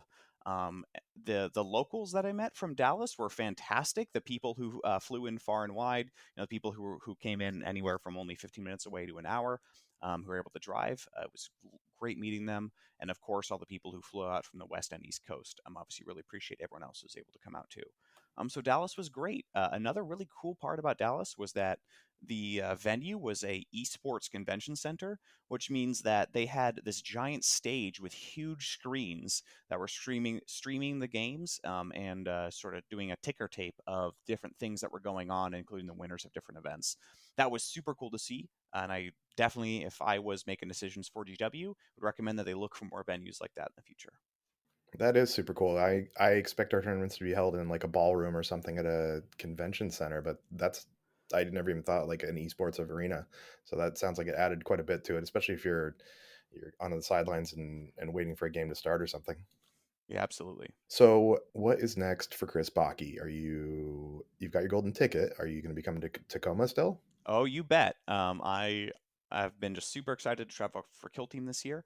I had no idea how long or if I'd be able to win a golden ticket, so I sort of put in my calendar just sort of all the big tournaments that I could think of, and I am going to Tacoma. I'm also going to be going to Kill Scream. I have not been able to go to any Kill Scream yet, so I'm excited I'll get to go to this one. And I'll be going to a variety of events like Nova, Atlantic City Open. I'm also going to the World Team Championships, which I'm super excited for, and of course the All Valley Team Tournament, which is a annual favorite of mine. And hopefully I'll get to see Cats for that one. Yeah, it's we've been talking about making a trip down there. I know a bunch of us are definitely going to be at Tacoma and at Killscream, of course. Killscream is going to be awesome. It's going to be we're really trying to make it more of a rather than just like a Kill Team tournament, try to make it a whole convention, and we should have some announcements coming up soon for that. So for Tacoma, what are you going to bring? You won with Pathfinders. You're going to put them on the shelf for now, and also what are you going to bring in November when you go to Worlds? Assuming Worlds was tomorrow, what would you bring to Worlds? To be honest, I just don't know. Probably not going to be Pathfinders because Pathfinders are not near and dear to my heart, and I was mostly playing them in order to win an event. Now that that's happened, I'm probably going to go back to my beloved Blades of Cain. I love that team so much. I've got like a giant flag. I'm thinking about doing cosplay for them. Like I'm really into Eldar, so it's probably going to be Blades of Cain for a bit. And I could not tell you what I would do if Worlds was tomorrow. Honestly, I just got to keep noodling on it and figure out what team I'm looking to compete with next. Well, we should have at least two more teams before then too, with the termination box coming out. So maybe we'll see a shake up in the meta too, because we'll probably get at least one balanced data slate before then. But I would, yeah, I would expect at least. And yeah, those Brood Coven, Brood Brothers guys, they look really cool. on the Blades of Cain note, I've been playing Blades of Cain a little bit, and I've been having a really good time with them. And I've heard you on a couple things and seen you in the Discord, and I'm taking some notes. I'm still not totally there with them, but I'm getting a little bit better with them. So I appreciate you sharing your knowledge with the community. Yeah, of course. I'm going to a tournament this weekend with them, so hoping I'll put up some points and then maybe make a little magic with them there. I have a question for you, selfish question. I'm going to Tacoma. I have no idea what I want to take, and I have access to pretty much anything and everything. I could get something built by then. What should I take to Tacoma? I played Intercession Casterkin in the past, and I've been noodling with Blades of Cain a little bit of Felgor, but if you were to recommend to someone who's like a medium tier player who wants to do pretty good, what should I take? Well, right now, I mean, one of the big, sort of quote hotness teams is Hyrotech Circle, and I think Hyrotech Circle is really strong for players, that want to compete, want to do well, um, but maybe don't feel sort of comfortable with some of the more fiddly teams like Pathfinders, and that's because Hyrotech Circle has a lot of built-in resiliency, with the reanimation mechanic and coming back with a lot of wounds. They can take a punch and keep going, but at the same time, with all the weird cryptech spells and positioning and ways you can layer things, they do allow for a lot of expression of skill, right? So it's the sort of high skill ceiling, but still are approachable and not super punishing if you mess up.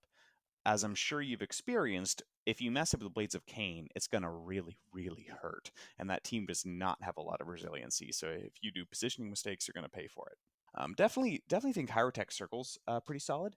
I also think it's time to shine for Blooded right now. I think Blooded are just in a fantastic position after some of the recent nerfs that have gone around.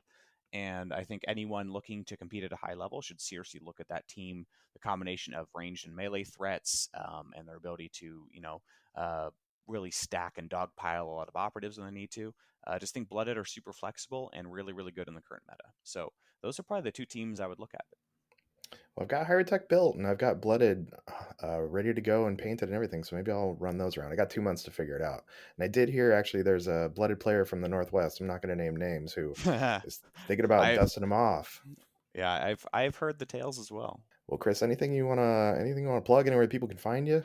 I'm not a big social media guy myself, but I'm a big fan of Lester's Workshop and Squad Games. You can find them on lestersworkshop.com. Dakota Lester, who heads that up, runs a whole bunch of tournaments all across, especially California and the South, sort of Southern California and sometimes Northern California.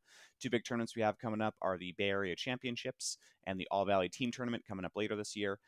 If you're a Kill Team fan, the All Valley Team Tournament is the just most wonderful, really wholesome experiences I've ever been to for Kill Team, and would strongly recommend it even if you don't have a team to go with. Every year, the All Valley Team Tournament has free blades, which are people looking for teams that just sort of come together in the last minute. The All Valley Team Tournament is a magical experience. Could not recommend it enough. Bats is looking to field 3 teams, so that's 9 people. It's teams of 3. So if you can come, if you've got a couple buddies you want to go with, could not recommend All Valley Team Tournament enough. That's coming up in September.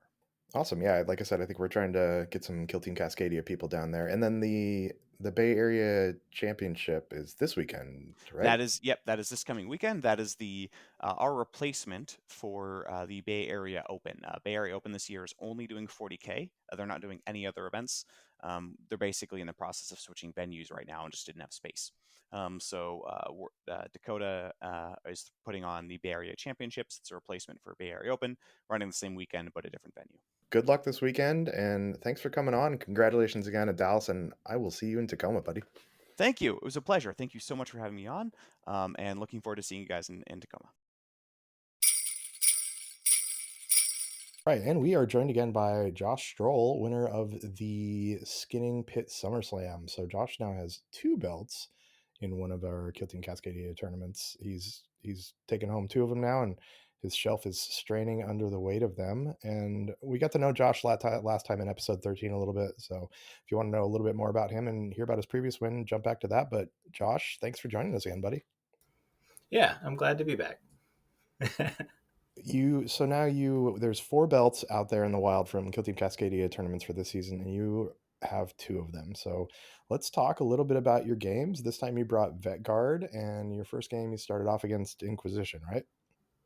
Yeah, I played Kevin, who's one of the locals, and it went pretty well for me. I got some pretty good initiative rolls early on, and I think just ended up out shooting and scoring early, and it worked really well in my favor. But that one could have definitely gone the other way pretty easily. I know Kevin's been playing some Inquisition, but I guess apparently he's only played against Inquisition with Inquisition because he plays his dad actually, and they both play Inquisition, so he gets a lot of that mirror match. So he hasn't had a chance into anything like Vet Guard. So Yeah. And then weird thing about this event, you started on board number 1, and since you won and scored really good on your first game, you stayed on board number one and you kept winning. You're ultimate winner, Right. and stayed there the entire time. So that was basically like your home court for the whole tournament. Yeah, and that was a really Vetguard favorable table. It just kind of worked out super well in my favor. Yeah, that was a long edge deployment, so 3-inch deployment zones. Do you remember what the map itself was by chance? I don't remember what the name is, but it's the one where the 4 objectives in the center make a square, and then there are 2 on the center line on the outer edge. Connor, do you remember the name of that one? Not off the top of my head, but I am going through my cards, so give me a second. I think it's called like Center or something, actually. That sounds right. It might be Center, yeah. Well, Connor looks that up. Josh, your second game, you paired up into Tyler with Tyler's Nemesis Claw, right? Yeah, and that one was, Tyler's a scary player. He knows what he's doing. And I think a lot of that is that he kind of got into his head as far as, Vetguard are a really rough matchup for Nemesis Claw, and he went super aggressive turning point 1, and I was able to just kind of punish it. And then I had killed 2 models by the bottom of turn 1, and then 3 more by the bottom of turn 2, and he just, we were done at that point. Yeah, I was walking by that game and it looked really bloody. I saw a lot of dead Nemesis Claw, not many dead Vetguard. So Yeah, and he charged guardsman with his plasma gunner and was trying to bounce into my backlines with it, but the heroic little guardsman managed to take both fight actions to die, so that worked really well for me. Did you roll good or Tyler rolled bad, or what happened on that one? I think like a mix of both. I got my hit that I needed, and then they're doing their bolter fists, so I was just able to parry out. Nice. So that win against Tyler took you stayed on table one the entire time. We're gonna have to rename that map deployment. We're gonna call it the Strole. If Connor ever figures out what it's actually called. I did now confirm it is indeed Center. So yeah, we can call it Strole instead. It kind of still fits the theme. Yeah. So then in round 3, you ended up against Sean Ross and Sean's Pathfinders. Same board again. And that was easily the scariest matchup. The only other time I've played Sean, I was trying Breachers out into his Pathfinders, and he just wiped the floor with me.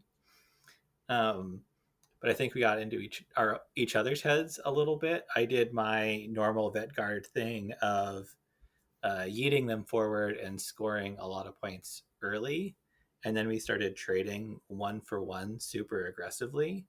But because I was already ahead, it just ended up working out in my favor. Yeah, and then with that win against Sean, that actually put you in the final, and you ended up playing Tony and Tony's Novitiates. Tell us a little bit about that game. That game is, I think, a good example of, playing other teams and knowing other teams is a huge advantage. And Novies are a team that I've played a fair bit, and I kind of knew what to expect going into it. And so I was able to kind of punish his tactics and continue to just do Vetguard things. It was also loot again. So my very first action, I ran to the 2 center objectives and looted both of them. And it was just like, deal with that. And yeah, so it worked out just really well in my favor, kind of getting him stuck on that back foot immediately. Yeah, well, nice job. And you took down the championship, took home the termination box on launch day, because we only hold tournaments on launch days apparently too. That's the third in a row we've had where a box is launched. So congratulations on that. And you got the fancy new Night Lord's belt, which is pretty cool too. Yeah, thank you. Yeah, I went super hard because I wanted that termination box. Got to save myself 100 and change. Yeah, I saw that I think I saw something in Discord about how you were wanting to pick it up from Shiv, but you weren't able to get into the pre-orders, so that worked out pretty well for you. Yeah, I did. So Josh, which team of Termination are you more excited for? That's really hard. I think they're both super exciting. I think the Jaegers are probably more interesting and more enjoyable. I think Brood Brothers are the better team overall, but I was telling Chuck before we started, I think I'm going to try Brood Brothers and then immediately just be like, I would rather play my Vetguard. That's fair, yeah. They're definitely a very similar team, kind of like an Echo fighter almost. So it'll be very interesting to see players that normally play Blooded or Vetguard if they end up swapping over to Brood Bros or if they prefer their original choice. Yeah. And I think the biggest thing for me is that Into the Breach that Vetguard have is just such a huge, it's a big defining factor for the faction, but also because you're jamming 14 models in a small deployment zone, extending it out 3 inches does a ton to avoid like turn one alpha strike blasts. And, Brood Brothers gets that a little bit with their covert guises, but then you're not getting other equipment. Yeah, I played with the Brood Brothers this past weekend against Chris up here in Vancouver, and I had 3 of the covert guys that I took, and then I think I put a knife or a pistol on one of the other guys. Knife, I think, actually. And now that helped me move out a little bit. Besides that, Into the Breach, what else would you be missing? What else do you think they're missing that the Vet Guard have? In Death Atonement is the other really janky tech that they have that I really love because it's got the obvious play of like, oh, my guy died, but I'm going to continue to activate him anyways and shoot you. But, it's really good for counter hugs. If they try to hold you hostage and then kill you and go do something else, you're just like, nah, we're still hanging out. We're friends. And they just get stuck in the open. Counter hugs, I like that. Now you took Breachers to Blunt Force Beatdown. Why did you switch off them to Vet Guard? I feel like Vetguard are better. I liked Breachers, but I got pretty lucky at Blunt Force Beatdown with there's certain deployments that Breachers just have a really hard time in. And there's certain matchups that Breachers have a really hard time with. Like, I don't see myself beating Pathfinders with Breachers basically ever. And so while Breachers are kind of a fun thing, they feel much more one note than Vetguard. And if that note doesn't work, then they're just sad. Sad Breachers and their void armor, right? Yes. Well, it's sad to see the Breachers go away. I think they're one of the coolest teams in the game as someone who loves the big giant combos. But you talked about swapping over to Vet Guard and maybe trying out the Brew Bros or the Pioneers. Any idea what you're going to be bringing up next for a tournament, though, if you're coming up to Tacoma or the next KTC event? Yeah, unfortunately, I'm not going to be making it to Tacoma, but to the next event, it'll depend. If there's a prize that I really need, I'll probably bring Vetguard again. But if I'm feeling a little bit less sweaty, it might be Breachers or it might be any other kind of team that I convince myself to finish painting in time. That's totally fair. They're all good options, and I like the idea of like, damn, there's a sick prize I want. Time to pull out the Vet Guard, all reliable type of deal. Yeah, exactly. Well, I think the next tournament that we're going to be having is going to be Killscream 3, and you got a ticket to that from your Blunt Force Beatdown win. And at Killscream 3, we have a golden ticket, so that's going to be a pretty big prize out there. Gets you a chance to go to the World Championships of Warhammer. There's also going to be an even bigger belt to add to your shelf. So if Killscream 3 was tomorrow, would you bring Vet Guard? Yeah, absolutely. Is there any teams with Vet Guard that you really fear? The melee ones. And our local meta doesn't have a whole lot of that, so I don't get a whole lot of experience against it. But I feel like my answers into like Felgor and Commandos and GPOX are very limited. And so that feels like the rough matchups for them. And is there any teams that you'd love to play against with Vet Guard where you just see them on the board and not knowing you're going to win, but you're very confident about what your kit gets you? Yeah. So yeah, the knowing I'm going to win one is definitely most elite teams. But the fun matchups for sure are things like Novies, I think, go up there because they have a lot of similar tricks. I think Kazarkin could be fun to play into. A lot of elves are pretty fun to play into because they're running around doing all their tricks and you're just trying to die slow enough. Now, you're not going to make it to Tacoma, but if you win Killscream 3, will you be going to Atlanta? I don't know. I'd have to look into that. That would be a first for me. Well, it's a pretty big tournament, and it sounds like, I don't know if you've heard stories of the tournament itself from this last year. It sounded like it was pretty interesting, is one way to put it. I know very little other than Brandon went. Yeah, that was heard some stuff from him, but I think if you do win, I'd love to see you go because I think you'd represent the Northwest really well, and I think you'd do great against your opponents there. And you run into some melee teams too. Yeah, for sure, and thank you. Well, Josh, thanks for joining us. Appreciate you taking some time to chat with us again. Like I said, episode 13, you can find out Josh's kind of journey into the game and how he did the last tournament. And maybe we'll be talking to you again in mid-October after Killscream 3 for this. Yeah, absolutely. Glad to be back, and I hope to come back again. Yeah, thanks, Josh. Thanks, man.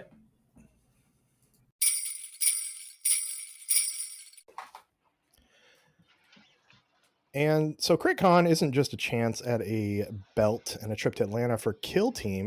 We're doing a whole convention this year. So with that, we're actually bringing in some painters to teach classes. Now, I've gone to conventions before. I went to Adepticon and taken classes there. I've taken classes at LVO. And one of the people that's going to help lead those classes is Dan Ozborne. He's actually a Portland local now, and he's joining us tonight to kind of talk about himself and talk about his classes.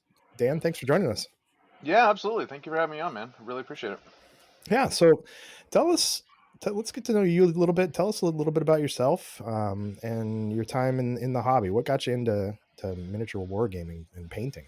Yeah, dude. So I've been in the hobby since the mid '90s. I found a white dwarf on the floor of the local magic store, and I was like, "What is this? Oh my God, amazing!"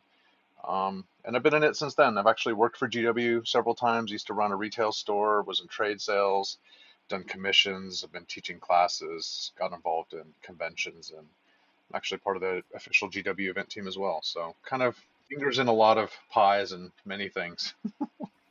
Yeah, I feel like finding the white dwarf is the equivalent to maybe finding like the Sears catalog. I don't know if anybody will get that reference, but it's kind of the gateway to bigger things. You guys can look it up. So yeah, and I met you the first time actually at Tacoma Open 2 years ago is when I first met you, and That's you were right. That's right. doing the hobby portion up there, right? Yep, I've been on the hobby team. So primarily, I've led the hobby challenge, where we create a diorama and it's just building, painting, playing. Well, actually, no playing. Sorry, building and painting over a whole weekend. But I've also taught classes with them as well and painted some of their models that they have on display. Nice. Is there any models that we should look for, or would we ones that we would be able to find? Yeah, dude. So there is the Dread Titan Osborne. It's that Chaos Warhound painted in white and red. I also painted a couple of their Primarchs and a couple characters, and then typically I'll just bring along a couple models that I've got. Um, they gave me a couple models recently to paint up for the team too, some Necromunda models as well as some AOS stuff. Nice, that's cool. It's do you get to keep it, or is it stuff that No. you paint it and hand it off?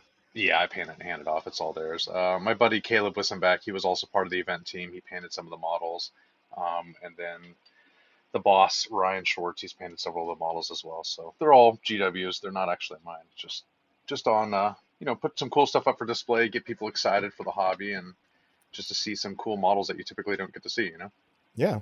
Do you have any games that you play right now? I do. I've got a full-time job and family, and I teach a lot of classes and workshops, so time is at a premium.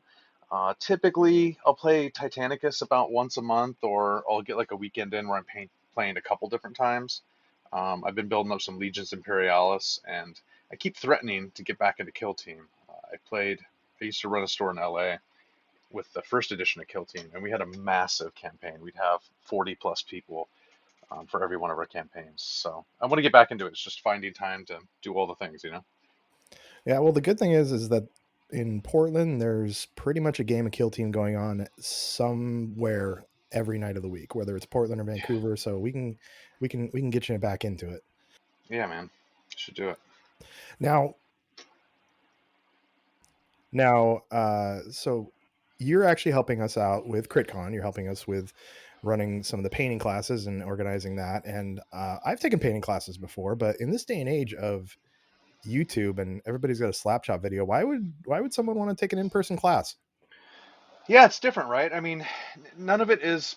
There's really nothing in the world that's proprietary, right? That's like, especially in the art world, like nothing is truly unique in yours. It's just a method of how do you learn, right? So you can spend all the time reading White Dwarf, and that's the way it was, back in the '90s and early 2000s, right? There was no classes, there wasn't YouTube or anything, right? And some people learned really well, and then you go into the local GW store and you'd actually sit down with somebody, and hopefully they were a good painter and they could teach you, and that's another way to learn, right? So I think I think having classes, getting that opportunity to sit with somebody, to get that immediate feedback, to have that tactile experience, and learn things from people that are, have different painting styles, right? Whether it's, you mentioned slap chop, or it's airbrush, or it's non-metallics, or it's skin, or true metallics, or whatever it is, weathering, right? Just getting that opportunity to meet somebody, to learn a little bit about how they do things, learn about their process, and then touch and feel, and then even better is to get those immediate corrections, right?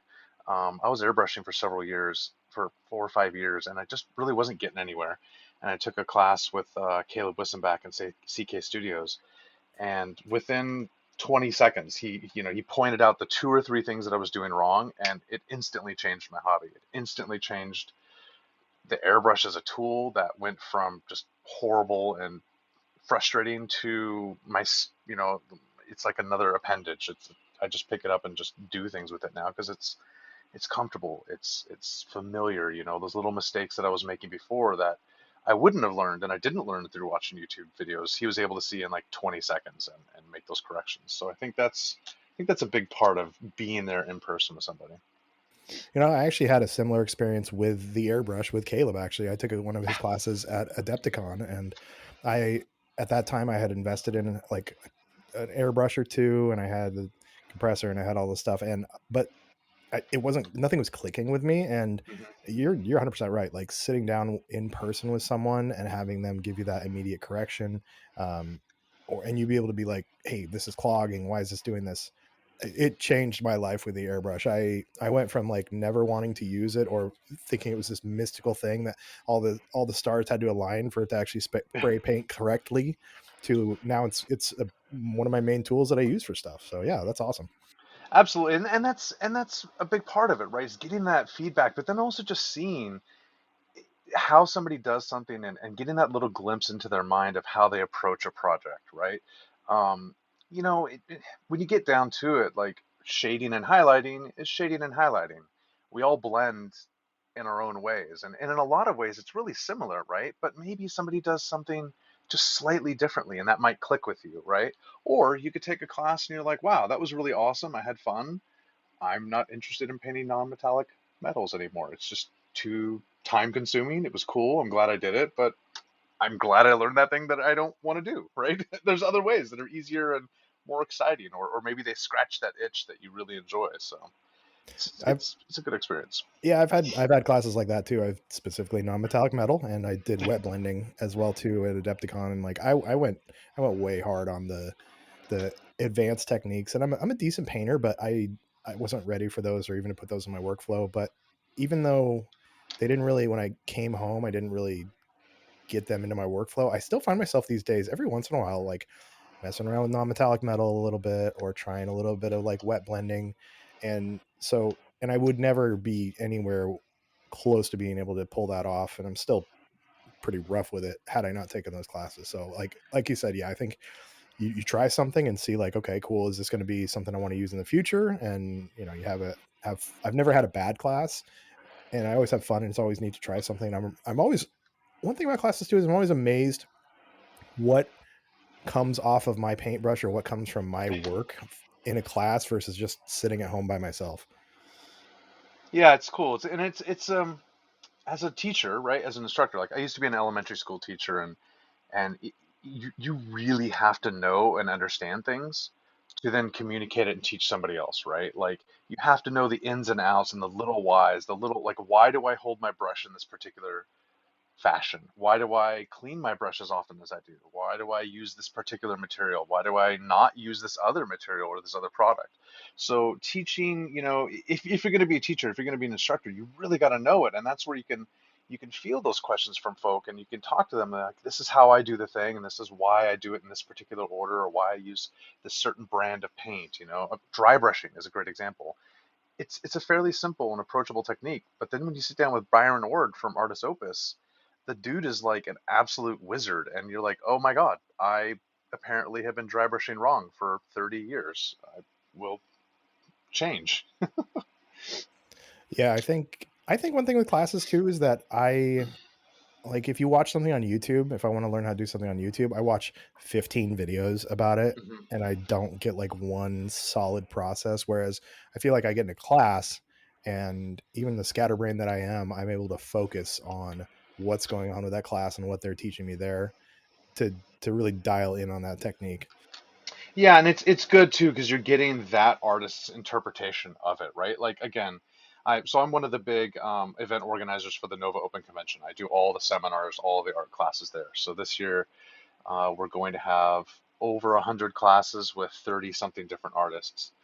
Last year I took 6 different blending classes, and every single instructor had their own unique way of doing it. Even though Sam was wet blending and Sam Lenz was wet blending, and Vince Ventrilla was wet blending, and Ben Comets had his loaded brush. They all did it in slightly different ways, and when you see how people interpret it, you find that thing that just clicks for you. For example, Privateer Press, they were really famous for this 2-brush blending method, right? I took their class and I took their class and I couldn't figure, and I watched all the YouTube videos, and then it took time for me to see them in person and then go home and practice it myself before it started clicking, and I was like, oh, that's what I was doing wrong, or the way that he did this particular thing with this, kept his brush super moist, or whatever it was, right? You just see those little things that click, and then that light switch goes on in your brain. You're like, oh my god, done, great. The airbrush is my best friend now. Enamels and oils, I can't live without them. It's just, and being a teacher and seeing that light bulb pop for your students it's amazing. It's a lot of fun. I think that instant feedback that you get from an instructor as well too is like I could try a technique and snap a picture of it and send it to my buddy and he just says cool Hmm. versus like, oh hey, I like where you're doing this here, but you want to push this farther here, or just throw it all in the trash. But no, they never say that. But yeah, I think it's just very different to do a class in person. So, and like I mentioned, you're teaching 2 classes at CritCon. You've got Rust and Ruin and Grit and Grime Beginner Weathering. So, talk to me about Rust and Ruin. What's that class, and where is it? Where's it going to be most applicable for somebody who's just maybe doing some mini wargaming? Yeah, so I love weathering. Anything I touch, anything I work on, it doesn't feel complete unless it's dirty, right? Unless I've thrown some enamels, some oils, unless I've made it look like that particular model has just gone through battle, right? So the Rust and Ruin it's a vehicle weathering class. We're going to use a 3D printed model from Solo White Studios. It's got these big, nice flat panels. It's got tracks. It's got different surfaces that you can play with, and you can just dive into applying and playing with different products, right? Again, there's a billion ways to do a thing, right? There's no proprietary, this is the only way, like thou shalt weather everything this way. You could use enamels, you can use oils, you can use pigment powders, you can use dirty down rust. I'm quite, people see my work and they're like, they see all this cracking and this texture that I've got on my models because I actually use texture paint, the stuff you use for the bases, right? I actually throw that on my vehicles to add layers and to add depth and to add even more realism to something that previously was just a super flat, brand new, fresh panel. So every student will get a full tank. It'll have some weathering to it already because the time restraints of a class, right? But then we'll dive in and we'll use just a ton of different products, and I'll give people that opportunity to practice on something, to use different things that they, without having to go out and buy $150 worth of products. Like you can just jump in there and use different things and try it out and play with it, right? Um, I like that being able to try out products because I know that anytime my buddy sends me a link with the newest weathering or some new paint or something, I'm always buying it before I try it. And I even had the dirty down stuff for about a year before I even tried it, just because I needed the shiny new thing and then I never used it. So that's awesome. I love that people are gonna be able to try this stuff out before they do like I do and just invest a bunch of money in it. yeah, and it's weird. A lot of it is like you said. Like I've got, I have an entire GW. Those paint racks that they have at the Yeah. retail store. I have an entire paint rack full of just enamels from AK, from ammo, from dirty down rust. Like, but I don't need all that, right? Like, I just get excited and buy it all, and I use probably like a third of it or quarter of it. But yeah, the whole idea of the class and what I really love is, again, it's just giving people the opportunity to jump in there, to play around with things, to mess around with different styles and techniques and see what clicks for them, right? Like maybe you're doing a kill team that's been out on expedition and they're just beaten ruined, like 13th company type of thing, right? Um, maybe it's more subtle, right? Maybe it's like an Eldar Harlequin troop, and you're just adding some subtle layering and weathering on the cloth. Either way, so we've got two classes. One of them is a vehicle class. The other one is kind of more beginner. It's kind of more of an introduction to using some different materials. For that class, we're going to use a practice plate from Taro Model Maker. It's a flat resin plate with some different surfaces on it. And so it'll kind of give some different techniques. How do you add weathering to metals? How do you add weathering to tracks? How do you add weathering to a flat panel? Just more of an introduction to beginner. A lot of people are afraid, a little bit less now, right? But a lot of people are afraid of using oils because they've heard that they'll destroy the paint or they'll strip the primer, or just give them the opportunity to play with things without that fear of ruining a $45 character model. Well, I know Tyler's really pushing everybody to use oil. He's on the Golden So Flat and oil hype train 100%. I think he's getting paid by Big Oil to try and sell their products, but it's so people will be able to get to try oils out with you there then. Yeah. I'll have some oils. I'll have some enamels on hand. I'm good friends with Goblin Hut, who's the distributor for Dirty Down, so I'll have some of those materials on hand. Some pigment powders. I've got some weathering pencils. It's basically just my entire collection that I bring around, and I kind of do a guided instruction, right? Again, I was an elementary school teacher, so the pedagogy is, it's structured in how the materials that I'm giving you, the shapes of the materials that I'm giving you, right? The shape of the model, like it's all pre-planned because there's something specific I want people to see and to experience, right? I did a airbrushing class at Mindtaker Mini, and people got a couple different models, and it wasn't just like a random like, hey, I got this whatever model printed, but it was, here's this type of shape, I want you to learn how to paint that. Here's a flat shape, here's a shield, how do you paint that? Here's a dragon, how do you paint that? So the same thing with the weathering classes. There'll be some specific shapes, some specific models, just to introduce and give that opportunity to weather different types of things, right?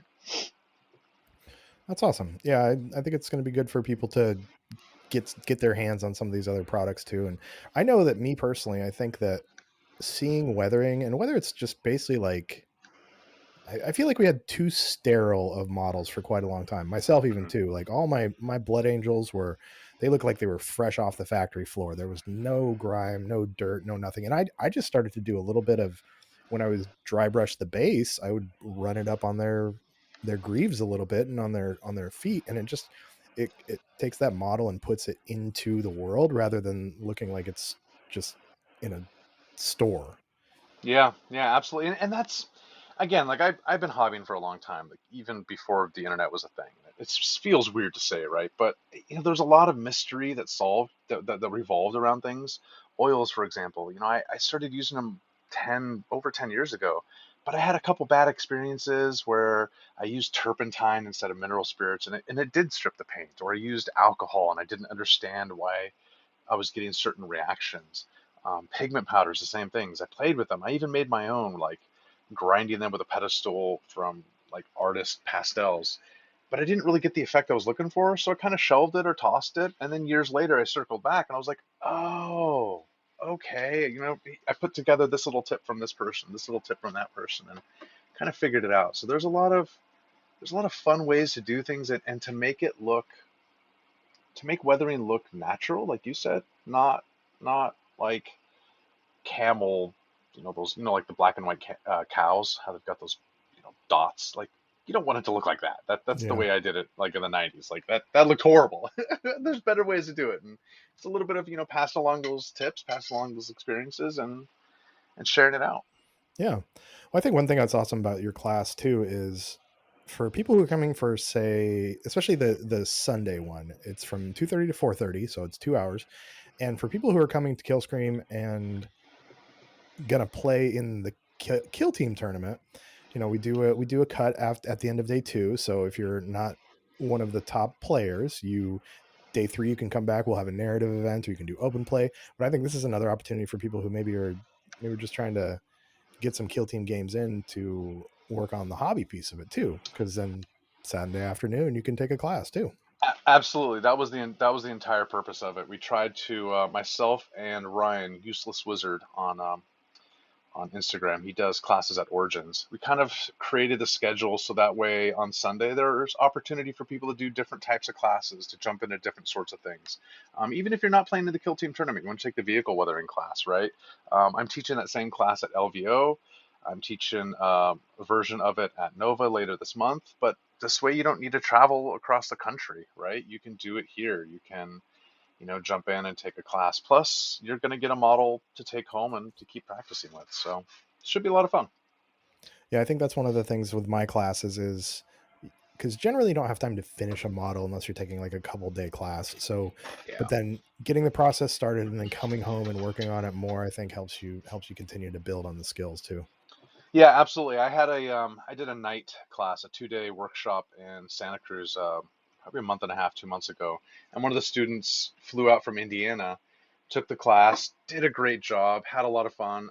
He went home, kept working on his model. He entered it at Gen Con in the painting competition, the class model he entered, and he got silver. He got second place, dude.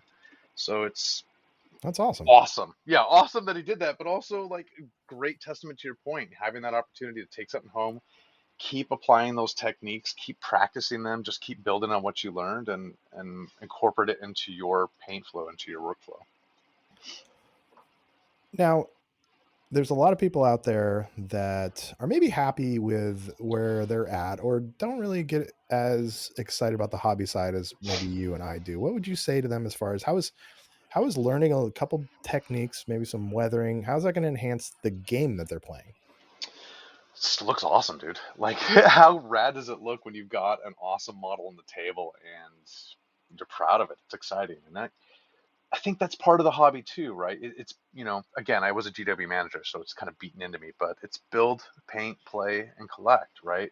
And there's so many different aspects of the hobby that maybe right now you're huge into the playing, but maybe there's a moment where you get into the painting aspect of it, and you kind of jump into that part of the hobby, and you find enjoyment and fun there, and then you rotate back. Maybe it's chilling in an evening, listen to a podcast or an audiobook, and you get that opportunity to paint up your model just to make it look super badass on the table.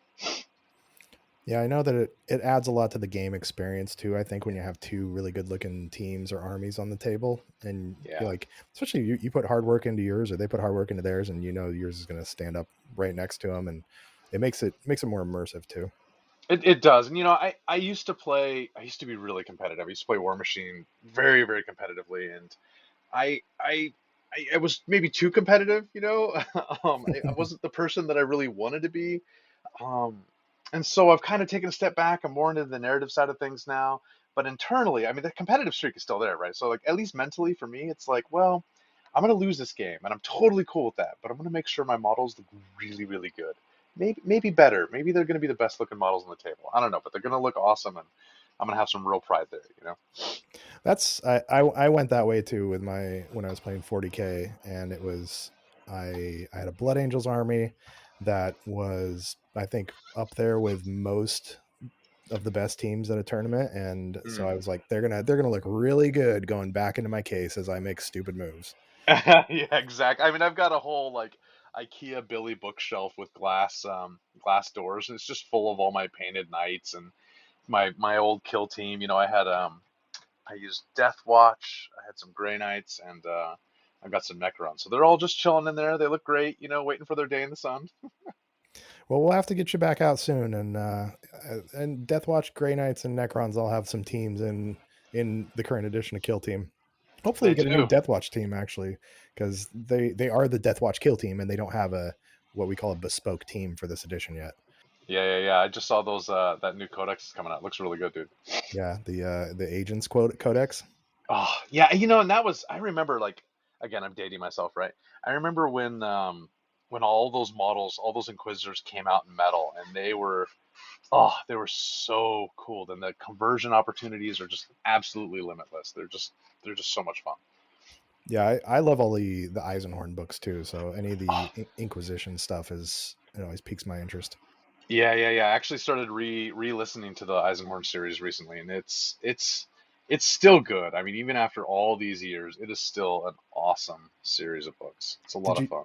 did you see, like, I didn't even realize how old it was. Actually, GW announced this week a pre-order starting next week for the 20th anniversary edition of Ravenor. I read it when it came out in paperback in Yeah. paperback for the first time. Well, hopefully we get Pandemonium soon, so we can finish that the Beckwin series. Yeah. I mean, I think again, like going back to like the different parts of the hobby, the lore and the stories, it's what get us excited about it, right? And it's what makes Warhammer more than just chess or checkers, right? You have a character, and your character has a story, and multiple stories, in fact, right? And you can contribute to that. And so, sitting and painting and listening to those stories, it just adds so much to the hobby. So even when you don't have that chance to go out and play in a tournament or play with some friends, you still have that chance to sit there and paint and build on that story with your special characters and all the weathering and all the conversions and other cool stuff that you do. Awesome. Well, Dan, thank you so much for joining me, and I'm excited to see the classes and because I love the hobby portion of it as much as I love the game, maybe even more too. I think I do more painting and stuff than playing. So, anything else you want to talk about before we head out? Yeah, I mean, just hit up the socials. I'm on Instagram. I'm on Facebook as well, but mostly Instagram. Also, check out Useless Wizard. For any of the overseas hobbyists we have, I'm going to be doing a night workshop in the UK in early November at Element Games in Manchester, as well as LVO and Nova and CritCon and a whole lot more. Been quite busy. Awesome. Well, we'll throw some links to your socials in the show notes here. What is your, just for anybody who's listening, what is your Instagram? It's at D.Osborne, Ozborne, Dan Osborne. Cool. Well, we'll have that in the show notes and then on our Vox Cascadia Instagram as well. Well, thanks for joining us, Dan, and I'm excited to see those classes in just about 2 months. Yeah, I'm super excited, Chuck. Thanks, man. I appreciate you having me on tonight. All right, I'm here with Meg. Hello. How's the tournament so far? Good. I surprisingly won my first game Yeah, good job. because I normally do very bad because Yeah. I play against Tristan and Josh. Yeah. And they bully me. How'd game 2 go, though? I only lost by 2. That's good. Yeah. Fabi's a beast with the Yeah. Hand of the Archon, too. So, First game was nasty though. yeah, well, we appreciate you coming. Yeah. So, question is, why are AdMech awesome?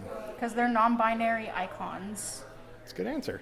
I like that. Connor will like that, too. So, Screw the flesh. screw the flesh. Become ambiguous being. Awesome. Well, good luck in your next game. Thank you. Thanks. All right, we're here with Matt Small. Howdy. How's the games going so far? You won first game, right? Yeah, one lost my second one against Tyler. Yeah, that looked like it was pretty bloody. Yeah, I was down to a couple of Marines left, like turn 3, and kept losing initiative. Yeah, So I looked over there and I saw that. Yeah, you were down 4 Marines, but then all of a sudden Tyler was down a bunch of guys too. Did you? yeah. We had a really bloody turn 2 where a lot of stuff died on both sides. But yeah, then there are a couple of misplays I made, and mostly like losing the initiative meant that like Hand of the Archon can kill Marines, so like kept losing Marines at the top of turns. So yeah, it happens. Yeah. So Connor wants to know, why are AdMech awesome? So I think there's a couple of things I like about AdMech. I think my favorite thing is I think they have some of the best puns in the game. Engine Seer is a personal favorite of mine. But also, like, one of my favorite lore things in the game is, like, the Imperium's, like, regression of technology where they don't understand how their own stuff works anymore, and it's all, like, the instructions for maintenance have become rituals. Yeah. You're, burning incense and then, turning your lug nut left to the twice or whatever. Well, the good news is people seem to think AdMech are awesome even if they suck in this edition. Yeah. Yeah, so cool. Well, good luck in your next game. All right. Thank you. Thanks, Matt. So I'll start with why AdMech are awesome. I like cyborgs. I play a lot of Cyberpunk. This is my TTRPG I run. They're cyborgs. It's cool. That's awesome. It's a thing I've always personally loved. So hats off to AdMech for that. Dark Admech, very cool as well. Dark Admech are cool, yeah. I'm a Chaos fan. Yeah. So, in tournament so far, you're 2-0? Yep, 2-0. First game, who did I play? First game I played Shay. It was really, really, really close. Okay, 1-1? Yeah, 1 point. Her rocket launcher killed like 3 or 4 of my guys, and I just couldn't touch it because of a Midnight Clouds. Very well played by her. Yeah. That thing was a monster. Second game I played Hand of the Archon, and I think it's a matchup weighted in my favor. Playing Legionnaire is really good. And I can just one-tap them with like several operatives, and I'm really hard to put down for them. The Archon or Mandrakes? Sorry, Mandrakes. Hand of the Archon's a real problem for me. Hand of the Archon's next, though. Yeah.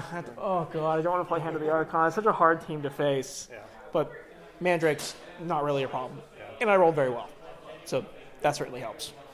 Hand of the Archon will be very tough to put down. Yeah. Need to get good initiative. So far, we've got Tyler's 2-0, Fabby's 2-0, you're 2-0. Yep. Looks like you'll match up to Fabby, though. Oh, yeah. That makes sense. Yeah. So, cool. All right. Well, How you feeling about Worlds?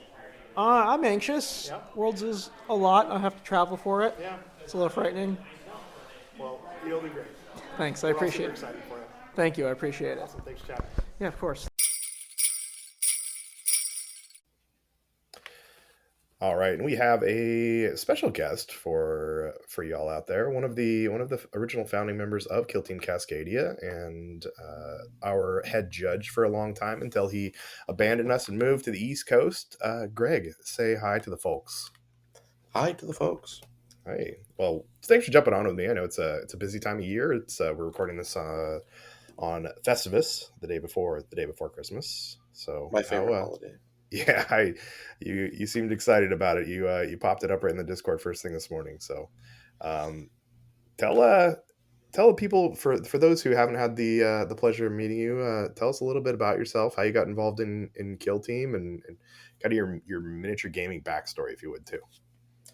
Yeah, sure. So I'm Greg. If you've been to some of our events, at least prior to the last 6 months or so, you've probably met me. I've usually judging the events, answering questions, trying to help with organization and stuff like that.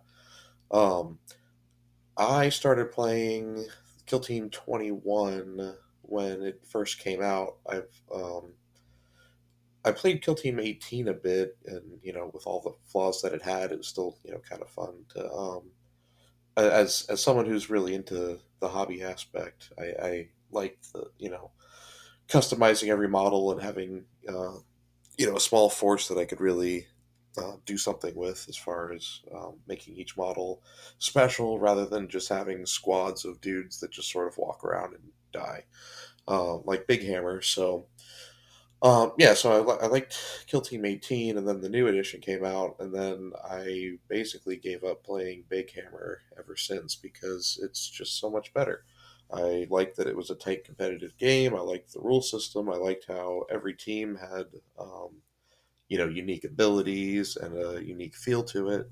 And so, I liked it. When I saw that there was going to be a big GW Grand Tournament in Tacoma, I signed up for it. And at the time, I had only played a few games and didn't really know anybody else who played competitively. So I posted around on a couple of the Discords looking for somebody, and who should reply but Tyler, who I hadn't met yet. So I showed up and played a couple games with Tyler, and then he and I became good friends, and practiced a lot for the Tacoma Open. And after that, I think the story of the founding of KTC after the first Tacoma Open has been told on this podcast before, but it was Tyler and I, and some other good folks, and it's nice to see it still going strong. And you so you were the head judge for KTC for a long time before you moved to the East Coast, and you actually was it 2022 or 2023 at the Tacoma Open, you took second with Phobos, right? I did. Nice. That was a pretty solid tournament. I think you just lost to Matt Wilhelm at the end, right? Yeah, I did. He was playing Intercessors. I was playing Phobos. It was a really good game, and he took the win. So that was a good time. Yeah, and that was I think that was kind of the height of intercession at the point, or at least in this area, because we had a weird meta at the time, and so Yeah, at the time, that was when what we had Inquisition, Chaos Cults, and Felgor all unnerfed, but nobody in this area. I think there were only a handful of people who brought them to that event. Uh, and aside from Brandon Bean, I don't know that any of them were top world champion level players. I remember I got matched up against Felgor in my first round, but I won that game. And as I recall, Brandon Bean was playing Chaos Cults, but he got kind of sick, and so I think that might have impacted his gameplay. I was really hoping to face him down in the finals, but it just didn't work out like that. So yeah, as I remember, it was Brandon. I think was undefeated. He took out Tyler in day one. I think like one of their late rounds, and then yeah, day two came down with something and just couldn't pull through. So we didn't get to really feel the cult menace in the Northwest as we might have if he was feeling better. So I think that was what you were first or you were second. Matt was first, and then Fabi was third. So we had a nice KTC representation, and then Matt's down the East Coast with you as well too. I think he's up towards New York area. yeah, I've heard that. I haven't heard from him at all, so I don't know. But I hope he's doing well wherever he wound up. Well, we got to see you for a little bit at Killscream 3 and CritCon, but what have you been up to since you moved? I know that the unfortunately capitalism has taken you away from us because we all have bills to pay, and you got moved to the East Coast with your company, right? Yeah, that's right. I had to relocate to avoid being laid off, and it's been all right. We're making the best of it. One of my good friends from college that I was roommates with for 4 years actually lives in this area, and so at least I have one friend. So Well, it's been good. well, that's good. At least you got somebody local, and luckily we have the internet, so we can all keep in touch with it a little bit. And it was really nice to see you early October when you came back out. Now, you went to Nova Open, right? I did. Yeah, talk to me a little bit about that. I've never been to Nova. I know my buddy Nick really wants to go, and maybe we'll have to come crash at your place this coming year when it pops up. Yeah, you're more than welcome to do so. I went to both Nova and LVO last year, and they were both really great events. Um, Nova, I played Corsairs. I didn't do too well. I actually had a couple games. I don't like to blame dice, but I had in multiple games my Starstorm duelist was doing a clutch play that was basically supposed to clinch me the win, and then whiffed with his melta pistol, and then whiffed with his shuriken pistol, and yeah, kind of cost me the game. And so as a result, I kind of just got beat down pretty bad. But it's okay. It was a fun time. The event's really cool. It's sort of like LVO spread out over the entirety of a large conference area. Um, I kind of wanted to stay and watch the stream. It was really neat that they did the demo game with Adrian and Alexi. Am I saying? I don't I think it was remember Alexa. his name. Alexa, yeah. Alexa. Yeah, of the new edition. I kind of wanted to stay and watch that live, but it was about a 2 hour drive for me, and they were starting it kind of late, so I kind of just um, decided to go home and watch it on stream, and got disconnected with everybody else who watched it online.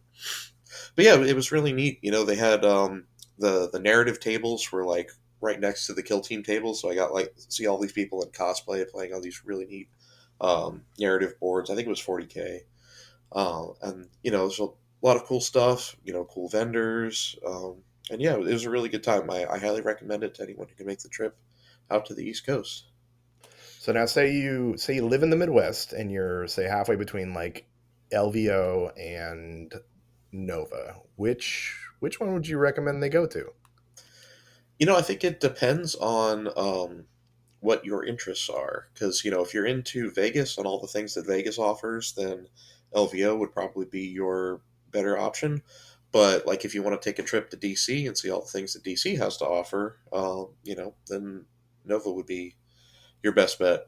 If you want the degenerate gambling and all the other all the other seedy things of Vegas, or if you want to go see some historical sites, I think that would be the better way to make that decision. Well, I haven't been to DC since eighth grade field trip when I went there. That was the last time I went, so that would have been, gosh, 1993 or something, 92 or something like that. But when we were in Vegas together, we did hit the Taco Bell Cantina, and that was pretty sweet. Yeah, that was awesome. That was the highlight of the trip for me. Is I don't do much gambling anymore. The most degeneracy I get up to these days tends to be alcohol related, and having that Baja Blast slushy with the rum was just fantastic. It was a dream come true. Yeah, that was. We also got to see a couple get married upstairs too, so that was pretty sweet as well. That's right. I texted my wife while we were there that 2025 is our 10-year anniversary, and I tried to convince her to go do a 10-year vow renewal at the Taco Bell Cantina, but I don't think she's going to go for it. I mean, you just go in. When is your actual anniversary in the year? What month is it? Because hit January, you could do LVO again. Do the Taco I Bell know. If it were in again. January, I'd probably try for that. Unfortunately, it's in May, so it's a little too far out. Oh, that's a bummer. Well, I'm sure they got something else fun going on, but yeah, that'd be a great place to renew your vows because you do that, get a quesadilla, maybe like a crunch wrap, and the Baja Blast with rum, tequila, or vodka. Yeah, those were delicious. I mean, I came up with a multitude of lines that I could use in my vow renewal, like "Life with you is a Baja Blast," and you are the most burrito-ful person I've ever met, and so on and so forth. So I'm really disappointed that this probably isn't going to happen, but Well, that is unfortunate because it sounds like you put quite a bit of work into the puns, and you did. What you coined yourself on Discord the other day? What would you call yourself? The pun. Oh, the punsultant. The punsultant. There you go. Yes. So, and it shows with the Taco Bell Cantina puns. So, um, so you were there for the debut of third edition, but you didn't. You got to watch the stream with the rest of us. And we talked a little bit earlier, and you like me haven't played much third edition, but we're around it a lot and look at it a lot. What are your overall views of it so far? I'm probably not saying anything original here. There's obviously some balance issues, and maybe a few things that need some tweaks. But I mean, honestly, I was there at the start of Kill Team 21 with the 81 or 83% win rate, whatever it was that Custodes had. So, it's not like it's not like the game was always free of balance issues. I think the core game mechanics are really neat. I like that there are, three different avenues you have to pursue for scoring. And again, I think there's just a few things that need to be reworked to make the balance a little better. And other than that, yeah, it's a neat game. That being said, I would also like to play it some more, but it's just the way things are right now. Yeah, that whole the life and being an adult thing gets in the way of our miniature war games, unfortunately. No. You got any teams you're excited to play in this new edition? Did you pick up the new Brutal and Cunning box? I did not. I passed on that one. I think the Rekka crew is really cool, and it's like a team that I was interested in, but I just haven't had it. Didn't really have it in the budget right now. I was excited about Vespids. I have them kind of half painted that I haven't really finished. And I really like the changes they made to Corsairs, but I just haven't really had much opportunity to play them really. Unfortunately, a lot of the teams I really liked got beat down really bad. Breachers, for example, they really suffered in the new edition. And Brood Brothers, the team that I actually never got to play in the last edition, but some of the models I put the most work into out of all the teams I own. And yeah, they're not quite up there. They're not bad, but yeah, they're not quite up there either. So, but we'll see how things go in the future, and maybe Brood Brother supremacy will happen again, and I can put my beautiful models on the table. Yeah, you brought those out with you when you came to KurtCon, and they were very impressive. So hopefully they'll be worth playing again. And who knows, maybe we'll have a Christmas miracle and the data slate will drop on Wednesday. Maybe, yeah. May- Maybe the Red Gabo's got a data slate for us. Yeah, I mean, we've got to get one. We've got to get one before LVO, and LVO is less than a month away right now, I think, too. So it's got to Yeah, happen. I think it's what is it? It's I like think it's early this year, right? Isn't it the like the 16th, I think, or something like that. I'm oh going. I maybe should actually figure oh it out. yeah, it is the 16th. Yeah, that's right. Yeah, Yeah, so definitely less than a month. So if we yeah. don't get one soon, then we get into the territory of are they gonna are they gonna use it or not?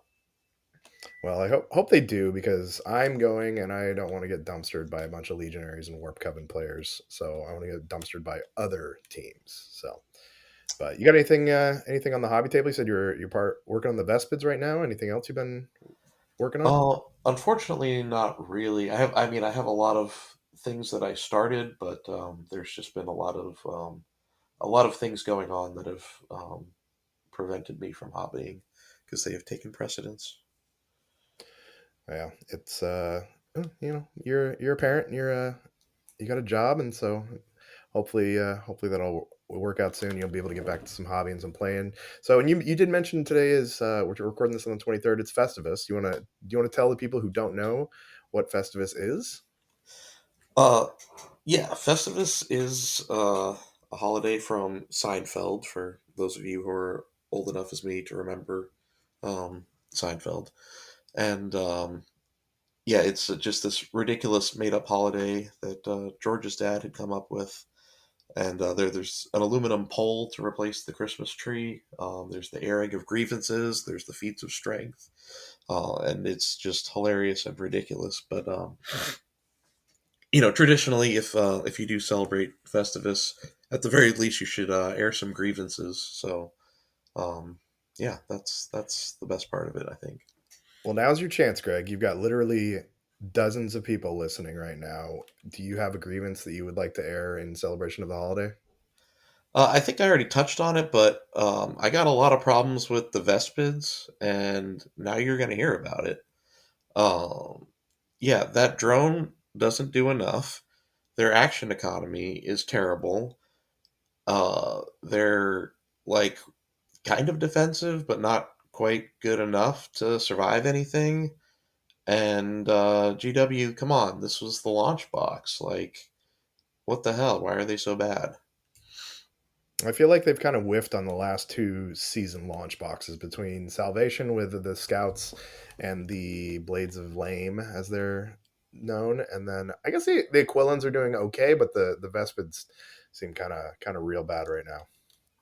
Yeah, you know, I am a professional Tau hater, but I love the Vespid models enough to be excited about them. And yeah, come on, GW, give me something here. I willingly assembled and started painting Tau models. No, I feel like you need some redemption for that at least. So we'll see in the data slate that it's going to be on Christmas. It's coming in 2 days. It's going to happen. It's going to be a Christmas miracle, and we're all going to ignore our families so we can break down all the new things that happened. I'm sure. It's really gonna bug me if they don't get a buff. So, Bug me. I see what you did there. Hey, yep. well, Greg, it's great to chat with you, buddy. Happy Festivus and have a Merry Christmas. And yeah, have a great New Year as well, too, buddy. Hopefully, we'll see you soon. Yeah, good talking to you, Chuck. And you have wonderful Festivus, Merry Christmas, and happy other assortment of holidays as well.